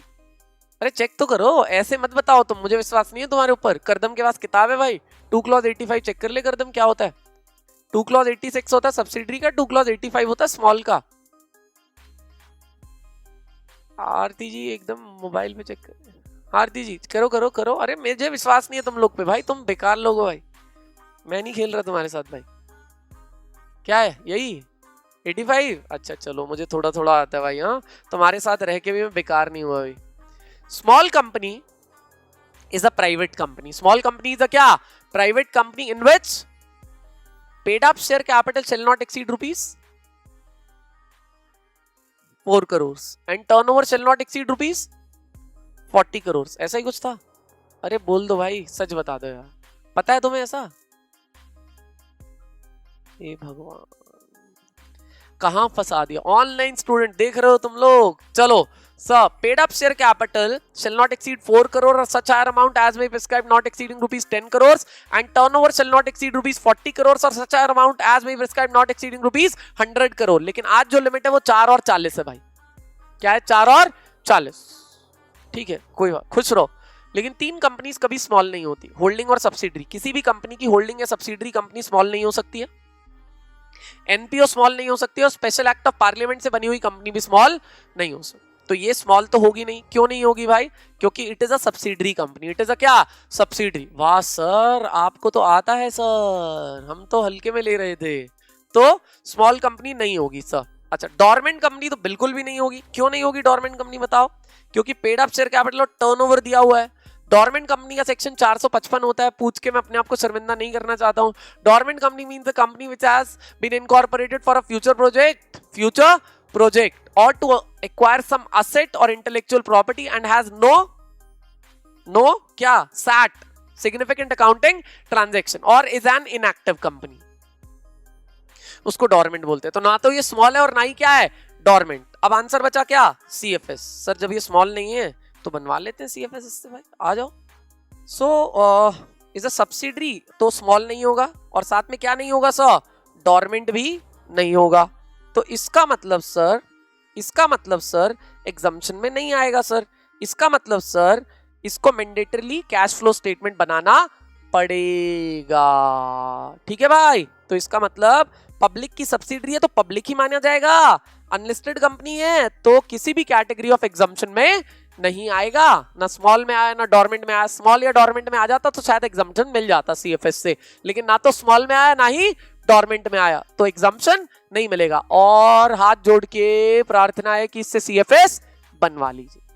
पार्ट बी शुरू करेंगे, लेकिन अभी थोड़ा ब्रेक ले लेते हैं, दिमाग को शांत कर लो, नहीं तो चक्कर वक्कर आ गया तो मेरी जिम्मेवारी नहीं है भाई। चलो क्वेश्चन नंबर 15 पे आते हैं, और 15 में क्या लिखा हुआ है सर? 15 क्वेश्चन में लिखा हुआ है, देखिए जरा, प्राण limited is an unlisted company. ठीक है सर, तो पहली चीज जो मैं हाईलाइट कर सकता हूं अपने रेफरेंस के लिए कि स्पेसिफिकली बोला गया है कि कौन सी कंपनी है sir? Unlisted, having its registered office at Agartala. The company scheduled its AGM on 31st July 2024 in Goa. Sir ये थोड़ा सा वियर्ड लग रहा है, क्यों? हमें पता है कि AGM का DTP क्या होता है, प्लेस क्या होता है? At the registered office or anywhere within the local limits of the same city, town or village where the registered office is situated. लेकिन अगर हमें local limits of the same city, town or village के बाहर करना है, कर सकते हैं।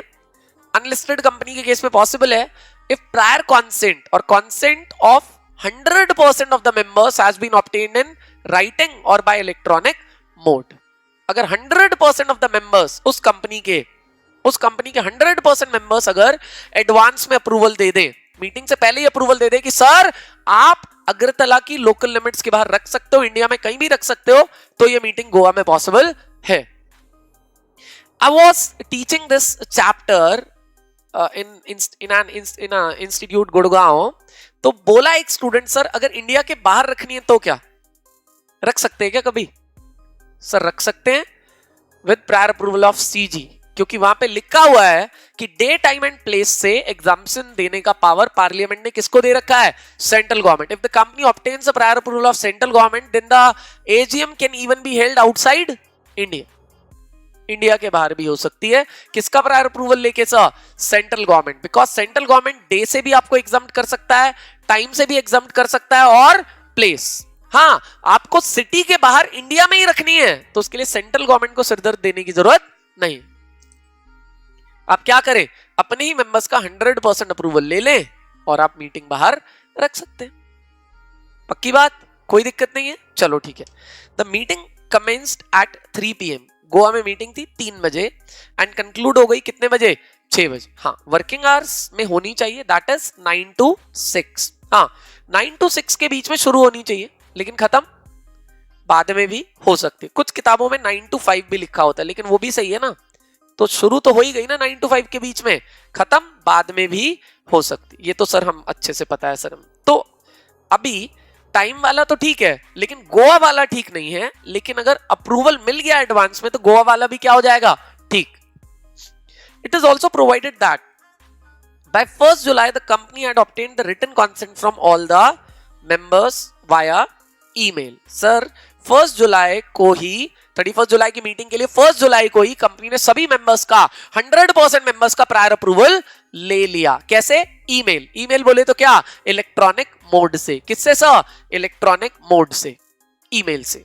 Agreeing to hold the AGM at this out of state location. और सभी मेंबर्स से अग्रीमेंट ले लिया किस चीज के लिए? कि सर हम एजीएम को सिटी के बाहर रख ले। हाँ रख लो सर। अच्छा आगे सुनिए। As per the Companies Act 2013, evaluate whether the AGM was validly conducted or not. बताइए validly conduct हुई कि नहीं हुई? हो गई। सेक्शन कौन सा लिखोगे? 96। Well done madam. सेक्शन रहेगा क्या? 96। Online students 96। Day time and place 96 वैसे 2 ब्लॉक्स में डिवाइडेड है। एक period for holding AGM, first AGM and subsequent AGM, and second block है DTP, day time and place. ठीक है, आंसर देखेंगे इसका एक बार, फिर भी फॉर्मेलिटी के लिए मैं आपको आंसर दिखाता हूं एक बार। क्या बोलता है सर? सेक्शन 96 सबसेक्शन 2 का जिक्र किया गया, states that every annual general meeting shall be called during business hours. हाँ, 9 AM to 6 AM है, and on a day which is not a क्या? National holiday. AGM can be held. Day क्या होता है एजीएम का? Any day except a क्या? National holiday, any day except क्या, national holiday. ठीक है सर, नेशनल हॉलीडे को छोड़ के कभी भी, और अगर मीटिंग एडजर्न होती है तो adjourn meeting can also be held on a क्या, national holiday. Adjourn meeting national holiday पे भी हो सकती है। तो डे हो गया, एनी डे एक्सेप्ट क्या, नेशनल हॉलीडे। डी के बाद टी, टी बोले तो time, business hours, it has to be commenced between business hours but can end even after क्या, बिजनेस आवर्स। कमेंस होनी चाहिए बिजनेस आवर्स के अंदर, खत्म बिजनेस आवर्स के बाद भी हो सकती है। ठीक है सर जी। अच्छा, उसके बाद फिर बोलता है सर एंड शेल बी, जो प्लेस क्या था, प्लेस मैंने पहले भी बताया आपको, day time and place. Place क्या था बोलो एक बार, रजिस्टर्ड ऑफिस पे होनी चाहिए या फिर क्या, within the local limits of the same city, town or village where the registered office is situated. Within the local limits of the same city, town or village where the registered office is situated. City, town और village की क्या, local limits के अंदर where the registered office is situated. पक्की बात है sir? चलो अच्छी बात है सर, ये बात तो क्लीन है सर। अब आगे क्या बोलता है सर? सर अब ये तीनों बातें यहां पे लिख दिया। अब फिर बोल रहा है provided that the AGM of an unlisted company may be held at any place in India. India में कहीं भी हो सकती है, मतलब रजिस्टर्ड ऑफिस वाला जो लोकल लिमिट्स है उसके बाहर भी हो सकती है, provided consent of all the members have been obtained in writing और थ्रू एनी इलेक्ट्रॉनिक मोड।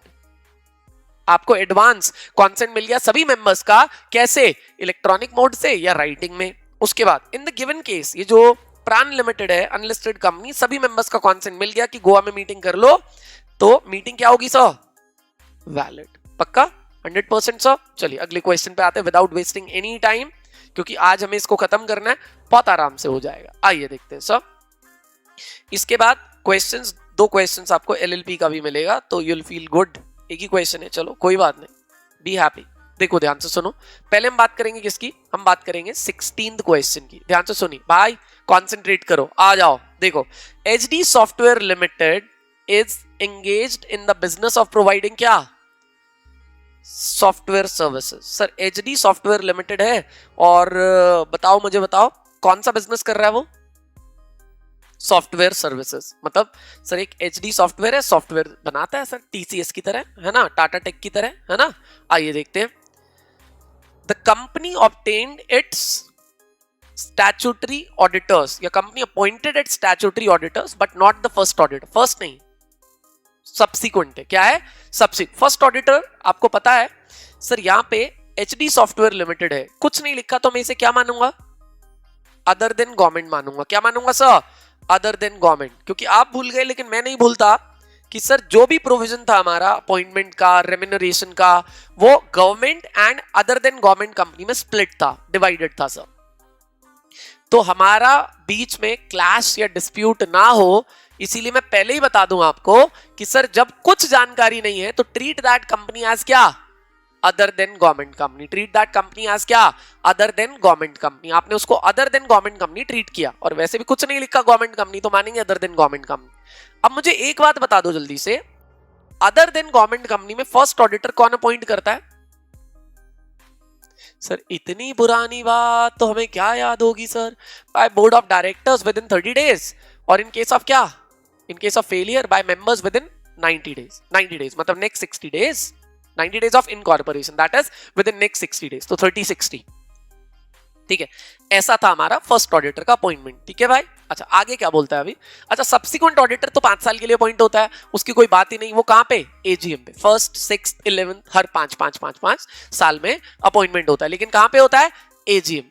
जब तक कोई एक्सेप्शनल सर्कमस्टांस ना हो, कैजुअल वैकेंसी ना हो, तब तक subsequent AGM gets appointed at AGM, but first auditor gets appointed by directors in a board meeting, or in case of failure by members in EGM, क्योंकि उस समय तक AGM नहीं होता है।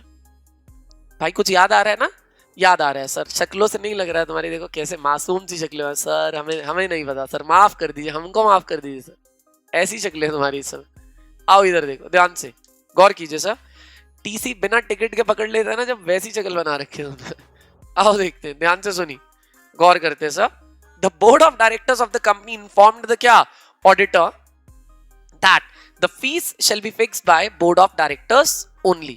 बोर्ड ऑफ डायरेक्टर्स ने कंपनी को inform कर दिया, कंपनी बोले तो मेंबर्स को इन्फॉर्म कर दिया, ए मेंबर तू सुन ले हमारी बात, कि इनका रेम्यूनरेशन और फीस कौन फिक्स करेगा, board of directors he fix करेंगे। ऐसा किसने बोला? डायरेक्टर ने बोल दिया कंपनी को, मतलब मेंबर्स के मुंह पे नोटिस मारा कि इसका फीस हम फिक्स करेंगे। बेटा ये जो ऑडिटर है ना, इसको अपॉइंट कैसा भी हुआ हो, इसका फीस हम फिक्स करेंगे। ऐसा किसने बोला? डायरेक्टर ने। किसको बोला? कंपनी, मतलब मेंबर्स को बोल दिया, ठीक है। But the auditor objected the same. Members ने तो क्या ही ऑब्जेक्शन करना था, ऑडिटर ने बोला मैं तेरे से फीस फिक्स नहीं कराऊंगा, ठीक है। Now the directors have approached you to advise. अब वो तुमसे, तुम महान लोगों से पूछ रहा है, बताओ ऑडिटर ठीक है कि डायरेक्टर ठीक है? ऑडिटर ठीक है। मैं प्रोविजन बता देता हूं एक बार। सर लिखा था कि first auditor and subsequent auditor. एक बार पढ़ लेते हैं, सेक्शन लगेगा 142। क्या लगेगा भाई? 142 रेम्यूनरेशन ऑफ ऑडिटर। और फर्स्ट ऑडिटर, आरती जी पहली बेंच पे बैठ के सो रहे हैं मैडम। सोना छोड़ दो, नहीं तो पहली बेंच छोड़ दो मैडम। क्या छोड़ना है? अच्छा ठीक। सब्सिक्वेंट ऑडिटर देखते हैं भाई ध्यान से। ऑनलाइन स्टूडेंट नीचे कमेंट में जरूर लिखेंगे सर प्लीज मेंशन कौन सी क्लास के स्टूडेंट्स को आप पढ़ा रहे हो सर। इतना कौन बोलता है सर? आइए देखते हैं ध्यान से। तो फर्स्ट ऑडिटर एंड साथ में क्या? Subsequent auditor. जरा ध्यान से सुनिएगा एक बार। इफ आई से फर्स्ट ऑडिटर के केस में रेम्यूनरेशन कैसे फिक्स होता है सर? सर फर्स्ट ऑडिटर के केस में रेम्यूनरेशन फिक्स होता है, ध्यान से एक लाइन पढ़ लेना इंपॉर्टेंट है। बोल रहा है डायरेक्टर्स में, ये लाइन पढ़ लेना इंपॉर्टेंट है भाई। डायरेक्टर्स में फिक्स, भाई साहब क्या देख रहे हैं नीचे बेंच पे? कुछ है? अरे वो पीछे वाला तेरे भाई डायरेक्टर। मेरे को तो कभी डर लगता है कि तुम फोटो वोटो तो नहीं छुपा रखी किताब में, वही देख रहे हो बैठ के। भाई क्या कर रहे हो तुम लोग? क्या देखते हो नीचे? भाई इधर देख ले यार, मेरी शक्ल पसंद नहीं है तो इधर देख ले भाई। तो समझने की कोशिश कर ले भाई, तुझे तो और ध्यान से सुनना जी। डायरेक्टर्स में फिक्स, भाई मेरे लिए थोड़ी देर सुन ले भाई, है ना। देख, directors may fix the remuneration. Directors may fix the क्या? Remuneration of first auditor if appointed by them. If क्या? Appointed by them. क्या बोल रहा है भाई? बोल रहा है भाई directors may fix the remuneration of क्या? First auditor if appointed by them. मतलब फर्स्ट ऑडिटर को डायरेक्टर भी अपॉइंट कर सकते थे और उनके फेलियर में मेंबर्स भी अपॉइंट कर सकते थे 90 दिन के अंदर। टोटल 90 दिन मिलते हैं, पहले 30 दिन डायरेक्टर्स को, अगले 60 दिन मेंबर्स को। याद आ रहा है कुछ? अगर फर्स्ट ऑडिटर को मेंबर्स ने अपॉइंट किया तो उसका रेम्यूनरेशन मेंबर्स ही फिक्स करेंगे, लेकिन अगर फर्स्ट ऑडिटर को डायरेक्टर ने फिक्स अपॉइंट किया तो उसका रेम्यूनरेशन डायरेक्टर्स भी फिक्स कर सकते हैं और मेंबर्स, क्योंकि यहां पे लिखा है the remuneration may be fixed by, the remuneration may be fixed bye directors. The remuneration may be fixed bye directors. Remuneration को कौन फिक्स कर सकता है? डायरेक्टर्स भी फिक्स कर सकते हैं। भाई कुछ समझे, कुछ बूझे दिमाग में? अच्छा, तो फर्स्ट ऑडिटर के केस में भी डायरेक्टर ऐसा नहीं बोल सकते कि हम ही करेंगे, कर सकते हैं। हाँ, बोलते तो बात बन जाती कि हाँ उसका फिक्स कर सकते हैं, लेकिन वो भी तब जब फर्स्ट ऑडिटर को किसने अपॉइंट किया है? डायरेक्टर्स ने। लेकिन subsequent always fixed by members in general meeting, always fixed by members in general meeting। ऐसा कहां लिखा है? सेक्शन 142 में लिखा है always fixed by members in general meeting। Sir members fix करते हैं कहां पे? जनरल मीटिंग में फिक्स करते हैं। तो फर्स्ट ऑडिटर की अगर मैं बात करूंगा तुमसे, तो first auditor may be appointed by directors, may not be appointed by directors. If appointed by directors then directors may fix the remuneration of first auditor, but in case of subsequent auditor they can not interfere at all. समझ गया? आओ देखते हैं sir क्या लिखने का। 16th का answer देख लेते हैं। हाँ, ये हमें पता चल गया था ना कौन सा ऑडिटर है भाई, फर्स्ट है कि सब्सिक्वेंट है? सब्सिक्वेंट। तो फिर इसमें तो गलती हो गई, डायरेक्टर बिल्कुल। आइए सुनते हैं आंसर नंबर क्या है? 16th। देखिए 142 of the Companies Act 13 provides for remuneration of the क्या? Auditor. Section 142 of the Companies Act 13 provides for the remuneration of auditors. According to this section, the remuneration of the auditors of a company shall be fixed by the क्या? Company in general meeting or in such manner as the company in general meeting may determine। या तो general meeting में fix करेंगे और will be fixed in the manner as prescribed by the company in क्या? General meeting। जैसा members general meeting में decide कर देंगे वैसा फिक्स करेंगे। तो या तो मेंबर्स खुद फिक्स कर देंगे जनरल मीटिंग में, या फिर मेंबर्स जैसा बोलेंगे वैसा फिक्स होगा। अगर मेंबर्स बोलते हैं डायरेक्टर फिक्स करे, तो मेंबर्स बोल सकते हैं कि फिक्स कर दो। तो the remuneration of the auditor will be fixed by members in general meeting or in such other manner as may be fixed by the members in general meeting. ठीक है। However, the board may fix the remuneration of first auditor appointed by it. Board चाहे तो first auditor का remuneration fix कर सकता है, वो भी कब? जब फर्स्ट ऑडिटर को अपॉइंट किया किसने? बोर्ड ने। When first auditor has been appointed by the क्या? Board. However, the board may fix the remuneration of क्या? However, the board may fix the remuneration of क्या? First auditor if first auditor is appointed by them. Board. ठीक है। So the remuneration shall, in addition to the fee paid to the auditor, including the expenses, if any, incurred by the auditor in connection with the audit of the company, and any facility extended to him, but does not include any remuneration paid to him for any other service rendered to him at the request of this. Hence, देखिए, तो इसका मतलब basically आप वो वाला paragraph लिख के in this given case लिख देना और फिर सीधा कंक्लूजन लिख देना। Hence the contention of the क्या? बीच में खींचा हुआ है, जरूरत नहीं है। Hence the contention of the board of directors that they can fix the remuneration of the auditor on their own is not valid. नहीं। पक्का सर? हो जाएगा। अभी तक जितना भी आरटीपी मैंने आपको किया या कराया, that was not difficult at all. Simple. मैं आपको हमेशा से बोल रहा हूं, मेरे ऊपर तो एलिगेशन कभी हो नहीं सकता कि सर क्लास में कुछ नहीं हुआ। एक एक क्वेश्चन, एक एक वर्ड पूरा स्टडी में करा दिया तुम्हें क्लास में। The thing to be noted is regular revision is a must criteria. अगर वो करते रहोगे तो ये बहुत आसान पेपर है, और पेपर कभी मुश्किल और आसान होता नहीं। मैं तो तुम्हें हमेशा बोला पहली क्लास से ही, प्रिपरेशन का लेवल कम और ज्यादा होता है, पेपर आसान और मुश्किल नहीं होता है। ठीक है, चलो आगे सुनो अब एक बार। नेक्स्ट क्वेश्चन देखेंगे sir, 17th question. I think LLP से बिलोंग कर रहा था वो। आइए चलो, एलएलपी तो अभी अभी किए, आज टेस्ट भी दिए, तुम एलएलपी गए, यही आ गया था। वाह वाह, चलो डिस्कस कर लेते हैं। देखिए ध्यान से, मजे आ गए भाई। Amit and Priya are partners in XYZ LLP। LLP में कितने पार्टनर्स है सर? 2। कौन कौन? Amit and Priya are partners in XYZ LLP। कौन सी फर्म है? Consulting firm. Recently, Priya moved to a new address but forgot to notify LLP within the required period. भैया raise your hands, कितने पीरियड में बताना है? ये आज तो खुश कर दिया तुमने मुझे, पढ़ के भी आता तुम लोग। अच्छा, अब तुम्हारे पास एक और रीजन हो गया सर, टेस्ट दिया करो ना, अब तभी तो बढ़ेंगे सर, ऐसे क्यों बढ़ेंगे सर? ठीक है, तो प्रिया का एड्रेस चेंज हुआ और प्रिया नए एड्रेस पे जाके बताना भूल गई with in the prescribe time period. What is the prescribe time period? 15 days of the cause of action. The correct word is cause of action और change of address, जो भी तुम लिखना चाहो। Within 15 days लिख के मत छोड़ना, किसी ने छोड़ा है तो पेपर में ध्यान रखना, within 15 days of the cause of action और change of the address। ठीक है सर। और आपको पता है, जब ये नोटिस आपने कंपनी को दिया तो कंपनी shall inform to या LLP shall inform to ROC within change मतलब 15 + 15, 15 + 30 नहीं, 15 + 15, सब लोग ऑनलाइन स्टूडेंट्स ऑल्सो 15 + 15, 15 + 30 नहीं। तो पहले 15 दिन में इन्फॉर्म करना है किसने किसको। तो अगर पार्टनर ने 5 दिन में इन्फॉर्म कर दिया तो मतलब एलएलपी के पास 25 दिन बचे, इसीलिए लिख दिया सीधा within 30 days of such change. पक्का? चलो, वरना अगर नोटिस के 15 दिन में लिखते तो उसका मतलब अलग होता है, इसका मतलब अलग है। चलो ठीक है, तो उसने प्रिया जी ने बताया नहीं, किसको नहीं बताया? एलएलपी। फिर कॉन्ट्रावेंशन का पेनल्टी लग जाएगा, ठीक है, वो भी याद कर लेंगे। A month later Amit's cousin Ramesh expressed interest in joining क्या? XYZ LLP as a partner. After few discussions, he was accepted as a new partner. तो जब रमेश जी एंटर हुए तो रमेश जी के आने के 30 days में आरओसी को इन्फॉर्म करना है, लेकिन इस केस में साथ में क्या लगेगा? Consent letter of the new partner. लिखना भूल गए शायद, लिखा है? Very good. तो ये देखो, इनकी शक्लें देखो भाई, फिर से टीसी ने पकड़ लिया इनको, लग रहा है बिना टिकट के। तो भाई 30 दिन में बताना है आरओसी को, लेकिन साथ में लगेगा क्या?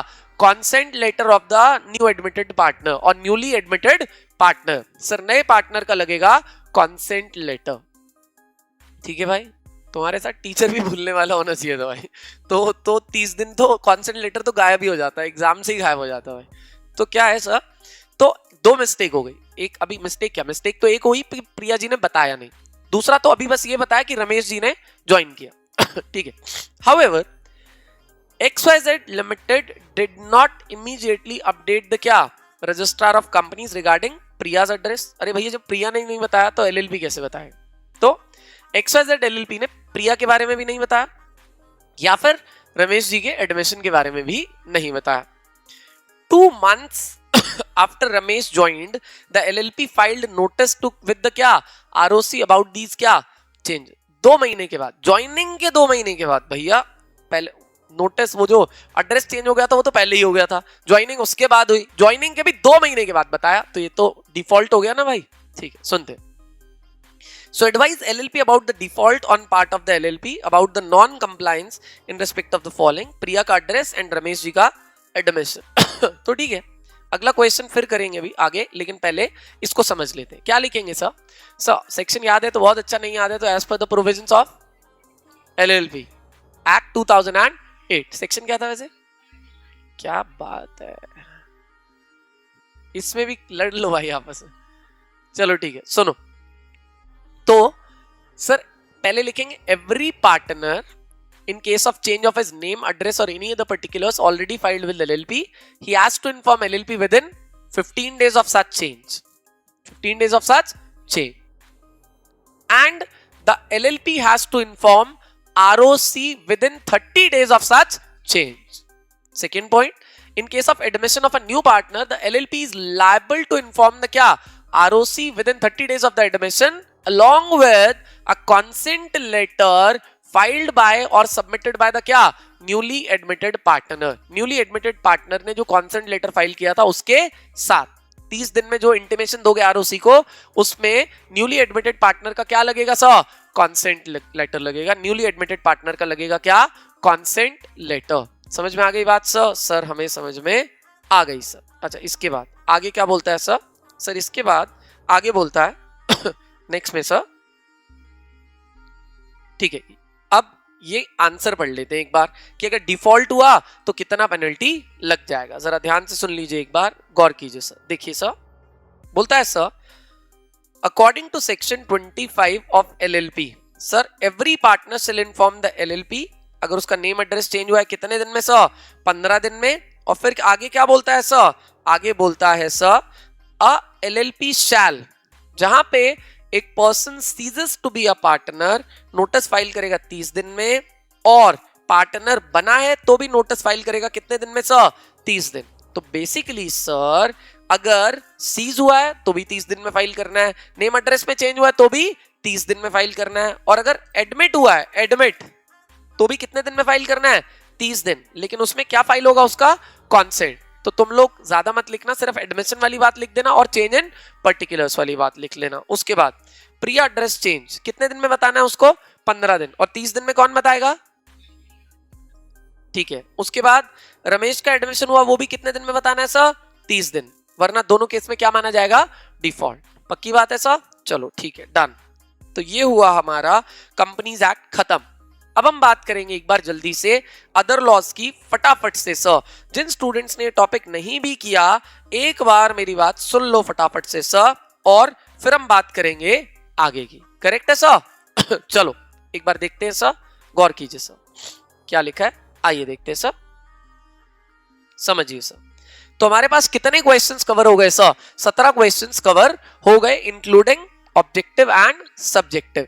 ऑब्जेक्टिव एंड सब्जेक्टिव मिला के टोटल कितने क्वेश्चंस हो गए सर? 17 क्वेश्चंस हो गए सर। ठीक है, अब सुनिए ध्यान से एक बार। 18, 19, 20 3 क्वेश्चंस और RTP will come to an end, rest in peace हो जाएगा। और अब इसके बाद हमारी एक ही क्लास बचेगी कंपनी लॉ में, कौन सी? मिसलेनियस। सेक्शन 90 कराऊंगा और मुझे कुछ एक्स्ट्रा लगेगा तो मैं कराऊंगा, लेकिन प्लीज प्लीज प्लीज कल अपना स्टडी मॉड्यूल लेके आएंगे भाई। सब लोग अपना स्टडी मॉड्यूल लेके आएंगे सर, ताकि मैं कुछ मार्क कराना चाहूं तो करा पाऊं। दोनों एसएम का भी स्टडी मॉड्यूल लेके आएंगे और लॉ का भी, कल दोनों के दोनों रेस्ट इन पीस। और फिर कल से हम लोग क्या शुरू करेंगे रेगुलर बेसिस पे? ऑडिट, और सितंबर बैच को उनका शेड्यूल मिल जाएगा लॉ का। Right sir? चलिए देखते हैं, ध्यान से सुनिएगा सर, गौर कीजिए। देखिए आइए बात करेंगे सर, लेकिन काम करके आना। कल डिपॉजिट है और परसों क्या है? 66 to 70। अब सुनिए GCA.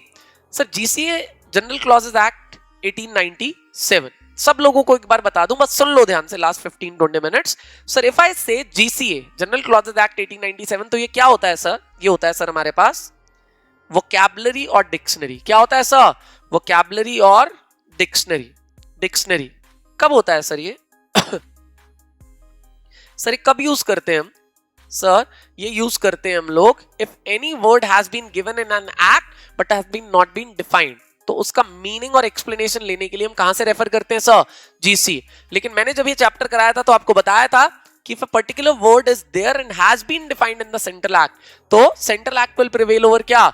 GC. Central act prevail करेगा किसके ऊपर? जीसीए के ऊपर। तो सितंबर बैच के लिए हमें भी अदर लॉज भी करना है और कॉर्पोरेट लॉज भी करना है, तो डजंट मैटर, बढ़िया है। और other laws most interesting, right sir? अब सुनिए,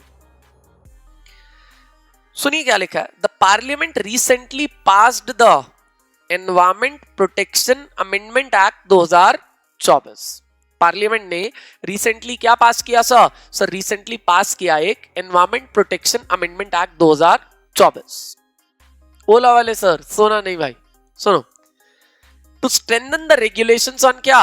इंडस्ट्रियल वेस्ट डिस्पोजल। एक नया एक्ट पास हुआ किसके लिए sir? Sir industrial waste disposal के लिए, मैनेज करने के लिए कि इंडस्ट्रियल वेस्ट को तरीके से डिस्पोज किया जाए और उससे एनवायरमेंट पॉल्यूटेड ना हो। The act specified the commencement date as on 1 September 2024। जब एक्ट बनता है तो आपको मैं बताया हुआ, सबको बताया, तो सितंबर स्टूडेंट्स को भी बताया कि कोई भी एक्ट बनने के लिए सेंट्रल गवर्नमेंट के दिमाग में एक आइडिया आता है, तो सेंट्रल गवर्नमेंट एक कमेटी बनाती है, कॉन्स्टिट्यूट्स अ कमेटी, और कमेटी को बोलती है देख कमेटी, हमने एक लॉ बनाना है, तेरे पास 6 महीने हैं अपने रिकमेंडेशंस देने के लिए। और वो जो कमेटी के रिकमेंडेशंस होते हैं 6 महीने में बना के कमेटी सेंट्रल गवर्नमेंट को वापस कर देती है, और जो रिकमेंडेशंस आते हैं सेंट्रल गवर्नमेंट के पास उसे बोलते हैं बिल। क्या बोलते हैं सर? बिल, उसे बोलते हैं बिल। अब सेंट्रल गवर्नमेंट के पास एक बिल है, अभी लॉ नहीं है, बिल है, बिल। ये बिल सेंट्रल गवर्नमेंट कहां लेके जाएगा? पार्लियामेंट में। पहले इस बिल को कहां पे चर्चा कराएगा, डिस्कस कराएगा? लोकसभा। उसके बाद तो पहले बिल का डिस्कशन होगा लोकसभा में, फिर बिल का डिस्कशन होगा राज्यसभा में। भैया लोकसभा में पास करोगे, राज्यसभा में पास करोगे, उसके बाद प्रेसिडेंट का दस्तखत होगा। तो जनरली जिस दिन प्रेसिडेंट का दस्तखत होता है उसी दिन ये एक्ट एग्जिस्टेंस में आ जाता है। बट पासिंग के टाइम पे if the act specifies some future date, specifies some क्या? Future date, then the act will come into existence from that date. Section 5 of GCA में लिखा है, कहां लिखा है? सेक्शन 5 ऑफ जीसीए में ऐसा लिखा है कि एक एक्ट ऑपरेशन में आता है अगर कोई फ्यूचर डेट हमने मेंशन कर दी तो वहां से आता है, और अगर कोई फ्यूचर डेट हमने मेंशन नहीं करी, सिर्फ एक्ट को पास कर दिया, तो जिस दिन प्रेसिडेंट का दस्तखत हो गया, कॉन्सेंट मिल गया, उसी दिन से एक्ट देश के ऊपर अप्लाई हो जाता। समझ गया मैडम जी? तो इसका मतलब the act comes into operation or existence from a future date which is mentioned in the क्या? Act. And if no future date has been mentioned in the क्या? Act, then the act will come into existence, come into force from the date it obtained the consent of the क्या? President। जिस दिन president का approval मिला उस date से। तो इसने 1 सितंबर लिख दिया एंड प्रेसिडेंट ने कॉन्सेंट दिया 15 जुलाई को, तो कब से अप्लाई होगा बोलो? 1 सितंबर से, क्योंकि फ्यूचर डेट हमने मेंशन कर दिया ना। अगर फ्यूचर डेट मेंशन नहीं करते तो कहां से अप्लाई होता? 15 जुलाई। Green Earth Limited industrial company है, वो अनसर्टेन है, अब उसको पता नहीं कि एक्ट कब से फॉलो करना है, ये amendment act. The company's legal team has raised a question on whether they need to immediately comply with the new regulations or if they have a grace period until the commencement date। मतलब कि उनको 1 सितंबर तक रुक सकते हैं, 15 जुलाई से ही follow करना है। Give your answer with reference to the provisions of GCA। तो कैसे शुरू करेंगे? As per the provisions of section 5 of GCA 1897, an act comes into existence। पूरी बात बताता हूं। An act comes into existence from the future date if any prescribed in the act, and if no future date has been prescribed in the act, then the act will come into force from the date it obtained the consent of the क्या? President or Governor General or Governor General in Council acting in legislative capacity if the act belongs before the क्या? Constitution। संविधान बनने से पहले का act है तो उस समय प्रेसिडेंट का कॉन्सेंट नहीं लगता था, किसका लगता था?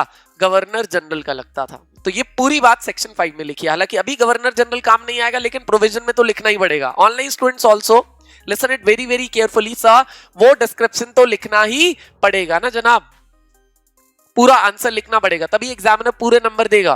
तो गवर्नर जनरल का डिस्क्रिप्शन जरूर आएगा, हालांकि यूज नहीं हो रहा है यहाँ पे। फिर इन दिस गिवन केस लिख देंगे, in this given case summary होता है, फैक्ट्स ऑफ द केस होते हैं। क्या लिखेंगे सर? सर अगर 3 नंबर का क्वेश्चन है तो सेकंड पैराग्राफ उड़ा देना, सीधा फर्स्ट पैराग्राफ एंड कंक्लूजन। और 4 या 5 नंबर का है तो सेकंड पैराग्राफ भी आएगा। तो facts of the given, in this given case the act obtained the consent of the president 15 July. Future date has been mentioned for the application on 1st September and a company is confused. Company का नाम is confused about its applicability. Conclusion. In the light of above discussion, we can finally conclude that. We can क्या? Finally conclude that the act will come into existence from a क्या? Future date. That is from 1st September. पक्की बात है sir? चलिए answer देख ले इसका एक बार। आ जाओ देख लेते भाई क्या लिखा है। देखिए सर 1st सितंबर, ठीक है सर। और अपना प्रेजेंटेशन की जड़ों को छोड़ना मत, जैसे बता रहा हूं 3 पैराग्राफ्स वैसे ही आंसर करना। और अगर केस स्टडी 3 नंबर का है तो सेकंड पैराग्राफ स्किप कर सकते हो, और समय नहीं है पेपर में, पेपर जल्दी जल्दी खत्म करना है तो भी सेकंड पैराग्राफ स्किप कर सकते हो, 4-5 वाले में भी कोई दिक्कत नहीं, क्योंकि सीए के पेपर में generally length doesn't matter, answer अच्छा होना चाहिए, ये ध्यान रखना। करेक्ट है सर? चलिए ठीक है, डन। अब सुनिए ध्यान से एक बार, गौर कीजिएगा सर। अगला क्या क्वेश्चन है सर? ये देखिए sir, interpretation of the statute. Interpretation of the statute का मतलब है how to explain law. How to explain law मतलब अगर कोई प्रोविजन है और दिया हुआ है, एक्सप्लेन किया हुआ और वो कंफ्यूजिंग है तो इंटरप्रिटेशन में जाएंगे, और अगर उसका एक्सप्लेनेशन दिया ही नहीं हुआ तो जीसीए में जाएंगे। तो अगर कोई वर्ड है और उसका एक्सप्लेनेशन दिया हुआ है लेकिन समझ नहीं आ रहा तो कहां जाएंगे? आईओएस। लेकिन दिया ही नहीं हुआ तो कहां जाएंगे? जीसी। तो अभी क्या बोल रहा है? At the time of interpreting a statute, जब भी आप किसी स्टैट्यूट या लॉ को इंटरप्रेट करेंगे, एक्सप्लेन करेंगे, तो बताइए उसके अंदर what is the effect of usage or custom and practices. What is the effect of, या what will be the effect of usage or custom and practice. Sir ji usage or custom and practice का क्या impact होगा? क्या impact होगा? ठीक है ना sir? तो क्वेश्चन क्या है सर? सर जी क्वेश्चन है कि इंटरप्रिटेशन ऑफ स्टैट्यूट्स में, लॉ को समझने में, what will be the impact of usage or custom. पहले ये समझो कि यूसेज और कस्टम होता क्या है सर, एक लाइन में समझाता हूं। यूसेज और कस्टम मान लेते हैं सर, क्वेश्चन पूछ रहा है, पहले क्वेश्चन ये है सर, क्वेश्चन ये है, एक मिनट हरगुन जी सुनिए। क्वेश्चन ये है दोस्तों कि आपको किसी लॉ में कंफ्यूजन है और आप कोर्ट में गए और कोर्ट से पूछा, जज साहब इसको एक्सप्लेन कीजिए। हम इंटरप्रिटेशन ऑफ स्टैट्यूट के तहत आपके पास आए हैं एक्सप्लेनेशन मांगने, अब आप इसको एक्सप्लेन कीजिए। तो what will be the effect of custom, बोल रहा है कस्टम का क्या यूज होगा यहाँ पे, क्या कस्टम इंटरप्रिटेशन को इफेक्ट करेगा या नहीं करेगा? This is the question. Question समझ में आया? So what will be the effect of क्या? Custom on interpretation. इंटरप्रिटेशन के ऊपर कस्टम का क्या इंपैक्ट होगा? तो कस्टम और यूजेज का मतलब होता है, ध्यान से सुनिए सर, कस्टम और यूजेज का मतलब होता है सोसाइटी के अंदर जो व्यवहार चल रहा है सदियों से, जो सदियों से चल रहा है। तो बोला सर कस्टम और usages can be defined as an interpretation used by the society, an interpretation used by the society, used by the क्या? Society over a period of time, over a क्या? Period of time, over a period of time, an interpretation used by the society over a period of time। एक interpretation जो कि society use कर रही है over a period of time, and non-refusal of the same by law, non-refusal of the same by law, non-refusal of the same by the क्या? law। Sir society एक interpretation को use कर रही है कुछ सालों से और लॉ भी उसको रिफ्यूज नहीं कर रहा, मना नहीं कर रहा, तो दैट बिकेम द कस्टम और यूजेज। अब मुझे एक बात बताओ भाई साहब, सब लोग कॉमन सेंस से, कि अगर एक इंटरप्रिटेशन को सोसाइटी यूज कर रही है सदियों से, सालों से, और लॉ को कोई तकलीफ नहीं है, इसका मतलब लॉ के हिसाब से वो क्या है? सही है। तो क्या जज उसको यूज करके इंटरप्रिटेशन दे सकता है? Yes, 100%, 100% sir. समझ गया बात को? चलो इसी का एक्सप्लेनेशन बस ऐसे ही जनरल लिखा हुआ है, आइए एक बार पढ़ते क्या लिखा है। बोलता है सर आंसर एक बार कि इंटरप्रिटेशन में कस्टम क्या मदद करेगा। इफेक्ट ऑफ यूजेज, यूजेज का मतलब कस्टम, कस्टम का मतलब व्यवहार, past habits of the society, society की past habits. So how can it help the judge in interpreting a statute? ये जो past habits होती हैं ये जज को कैसे मदद करेंगे in interpreting a क्या statute? तो बोला usage और practice developed under the क्या statute, usage और practice developed under the statute is indicative of the meaning recognized to its क्या words by contemporary opinion. Contemporary का मतलब क्या है? General opinion. जनरल ओपिनियन मतलब बेसिकली सीधा बोल रहा है यहां पे कि बेसिकली सर इसका मतलब है यूजेज और practice developed under the statute. Under the statute का मतलब है is the meaning recognised to the words by क्या बाय कॉन्टेम्परेरी ओपिनियन। कॉन्टेम्परेरी का मतलब जनरल होता है, जनरल मतलब मैक्सिमम मेजॉरिटी, और यहां पे अथॉरिटी के लिए भी यूज होता है कंटेम्परेरी। किसके लिए यूज होता है? अथॉरिटी। तो यूजेज और कस्टम एक ऐसी प्रैक्टिस है जो डेवलप की गई है over a period of time, over a period of time bye the क्या कंटेम्परेरी ओपिनियन। ठीक है सर, जो जनरल ओपिनियन है, मैक्सिमम लोगों का ओपिनियन है, वो जो आया उसी से कस्टमर यूजेज बनाए जाते हैं सर। इसके अलावा a uniform notorious practice, notorious का मतलब क्या है sir? So uniform aggressive practice, similar practice not being opposed by. Notorious का मतलब एक ऐसी प्रैक्टिस जो कि सोसाइटी कर रही है और लॉ उसको अपोज नहीं कर रहा। So uniform notorious practice continued under the old statute and indication of the legislature to amend the क्या same are important factors to show that the practice so followed was based on the क्या based on the correct understanding of the law. तो इसका मतलब ये है sir basically sir inaction of the legislature to amend the same. Legislature उसको amend नहीं करना चाहता, चेंज नहीं करना चाहता, अपोज। तो uniform notorious practice by the people and inaction of the law to amend the क्या same. तो लॉ उसको अमेंड भी नहीं कर रहा, लोग वही मीनिंग फॉलो करे जा रहे और लॉ उसको अमेंड नहीं कर रहा। इस means law is accepting the same, law उसको एक्सेप्ट कर रहा है और वो लॉ के हिसाब से क्या है? वैलिड, वैलिड है, सेफ है, बढ़िया है। ठीक है sir. In this connection we have to bear in mind two Latin maxims. पहला ऑप्टिमा लेगिम इंटर प्रेस एस्ट कॉन्स्टिट्यूट, मतलब क्या है? The custom is the best interpreter of law. तो पहला लैटिन मैक्सिम बोलता है द कस्टम इज द क्या best interpreter of law. Do you require to learn this Latin word? नहीं सर, आपको इंग्लिश वर्जन याद करना काफी है sir. The custom is the best interpreter of law. And दूसरा the best way to interpret the document is to read it as would have been read when made. तो sir best तरीका है एक custom को पढ़ने का कि आप उसको पढ़िए। कैसे पढ़िए? उस सेंस में पढ़िए जिस सेंस में वो बनाया गया है, as the general public accepts it. जैसे मेजॉरिटी ऑफ लोग उसको समझ पाए आप वैसे ही समझिए। The best method of interpreting a law is to interpret in the method in which it has been क्या फॉर्म्ड और which the majority of people interprets it. Ordinary human being, middle class इंसान India का जैसे उसको interpret करेगा आप वैसे करिए। तो कस्टम बेस्ट है और आपको इंटरप्रेट वैसे करना चाहिए जैसे बनाया है, जिस सेंस में जैसे मेजॉरिटी ऑफ लोग उसको एक्सपेक्ट करते हैं सर। तो कस्टम के बारे में बता दिया, दो लैटिन मैक्सिम्स के बारे में बता दिया, and finally therefore the best interpretation of the document. ध्यान से last paragraph, the best interpretation of the document और any other document is that which has been made by the क्या कंटेम्परेरी अथॉरिटी। कंटेम्परेरी अथॉरिटी का मतलब क्या होता है? Authority जिसने लॉ बनाया है, मेजॉरिटी मैक्सिमम लोग। Authority which has framed the law, which has क्या फ्रेम्ड द लॉ। ठीक है सर। उसके बाद similarly simply stated old statutes and documents should be interpreted as they would have been at the time when they were written. Simple है।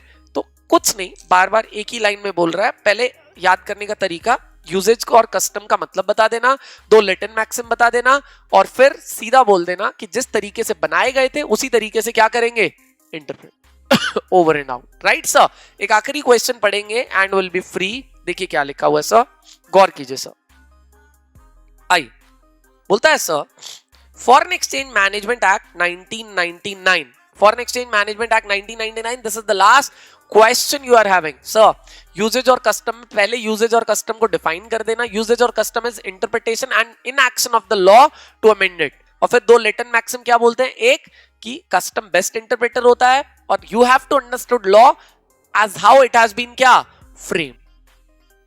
जैसे frame किया है वैसे ही उसको इंटरप्रेट करो. किससे? लॉ की परमिशन से, लोगों की परमिशन से उसको इंटरप्रेट करो. क्या हो सकता है? जैसे कि अभी वो ले ले तू, जैसे कि डाउरी गलत है लेकिन लॉ और कस्टम अलग अलग है. नहीं भाई मैं बताता हूं तुझे. कस्टम दो तरीके का होता है, एक कस्टम विद सैंक्शन और एक custom without sanction. Custom with sanction मतलब जिस पे लॉ ने मोहर लगा दी है. कस्टम विदाउट सैंक्शन मतलब जो चल रहा है सोसाइटी में लेकिन लॉ उससे एग्री नहीं करता. If there is a clash then law will win. Contrary वो पर्सनल लॉज हो सकते हैं, सिर्फ सिविल और क्रिमिनल नहीं हो सकते. पर्सनल लॉज में कस्टम को फेवर किया जा सकता है अगेंस्ट लॉ. बस हिंदू मुस्लिम लॉज जो पर्सनल लॉज होते हैं, पर्सनल लॉज का मतलब होता है ऐसे लॉज, उन मैटर पे बने हुए लॉज जिसके बारे में हमारे अदर लॉज साइलेंट है या फिर इंटरफेयर ही नहीं कर सकते, जैसे मैरिज, डिवोर्स, ये सब. डोमेस्टिक वायलेंस क्रिमिनल में आए. सीआरपीसी, सीआरपीसी एंड आईपीसी, उसमें कस्टम का कुछ लेना देना नहीं कि कस्टम है कि हमारी सोसाइटी में तो मारते ही हैं थप्पड़ वप्पड़. अरे भाई बाद में ऐसा नहीं होगा भाई. कैसी बात, दंगे करवाएगा क्या देश में भाई? बाद में क्लास के बाद अभी पहले इसको खत्म कर लेते भाई कि सर हमारे मोहल्ले में चलता है सर, हमारा कस्टम है सर. अबे यार आओ देखो. तो Ravi and Indian citizen, last question है फेमा का भाई. Ravi and Indian citizen works as a क्या, software engineer for an international company. ठीक है sir. During the previous year 23-24, मतलब अभी क्या चल रहा है 24-25 चल रहा है. तो प्रीवियस ईयर 23-24 में वो 200 दिन रहा. ठीक है. However, in April of the current year 24-25 में अप्रैल में कहां चला गया, जॉब के लिए चला गया. तो बताओ रेजिडेंट होगा या नॉन रेजिडेंट होगा? नॉन, क्योंकि तीन पर्पस के लिए अगर वो बाहर, वैसे तो इस साल वो रेजिडेंट कहलाता क्योंकि पिछले साल 182 दिन से ज्यादा इंडिया में रहा, लेकिन अगर इस साल भी वो तीन पर्पस के लिए बाहर चला गया तो जिस दिन गया उसी दिन से क्या हो जाएगा, नॉन रेजिडेंट. पहला जॉब के लिए, दूसरा बिजनेस के लिए, या फिर अनसर्टेन पीरियड ऑफ टाइम के. Over and out. So that's all, that's what we are having this RTP. Hope आप लोगों को समझ में आया सारा का सारा. Thank you very much. पढ़ते रहिए, बढ़ते रहिए, और कोई डाउट होगा तो आप प्लीज पूछ लीजिएगा. आरटीपी आपका कंप्लीट.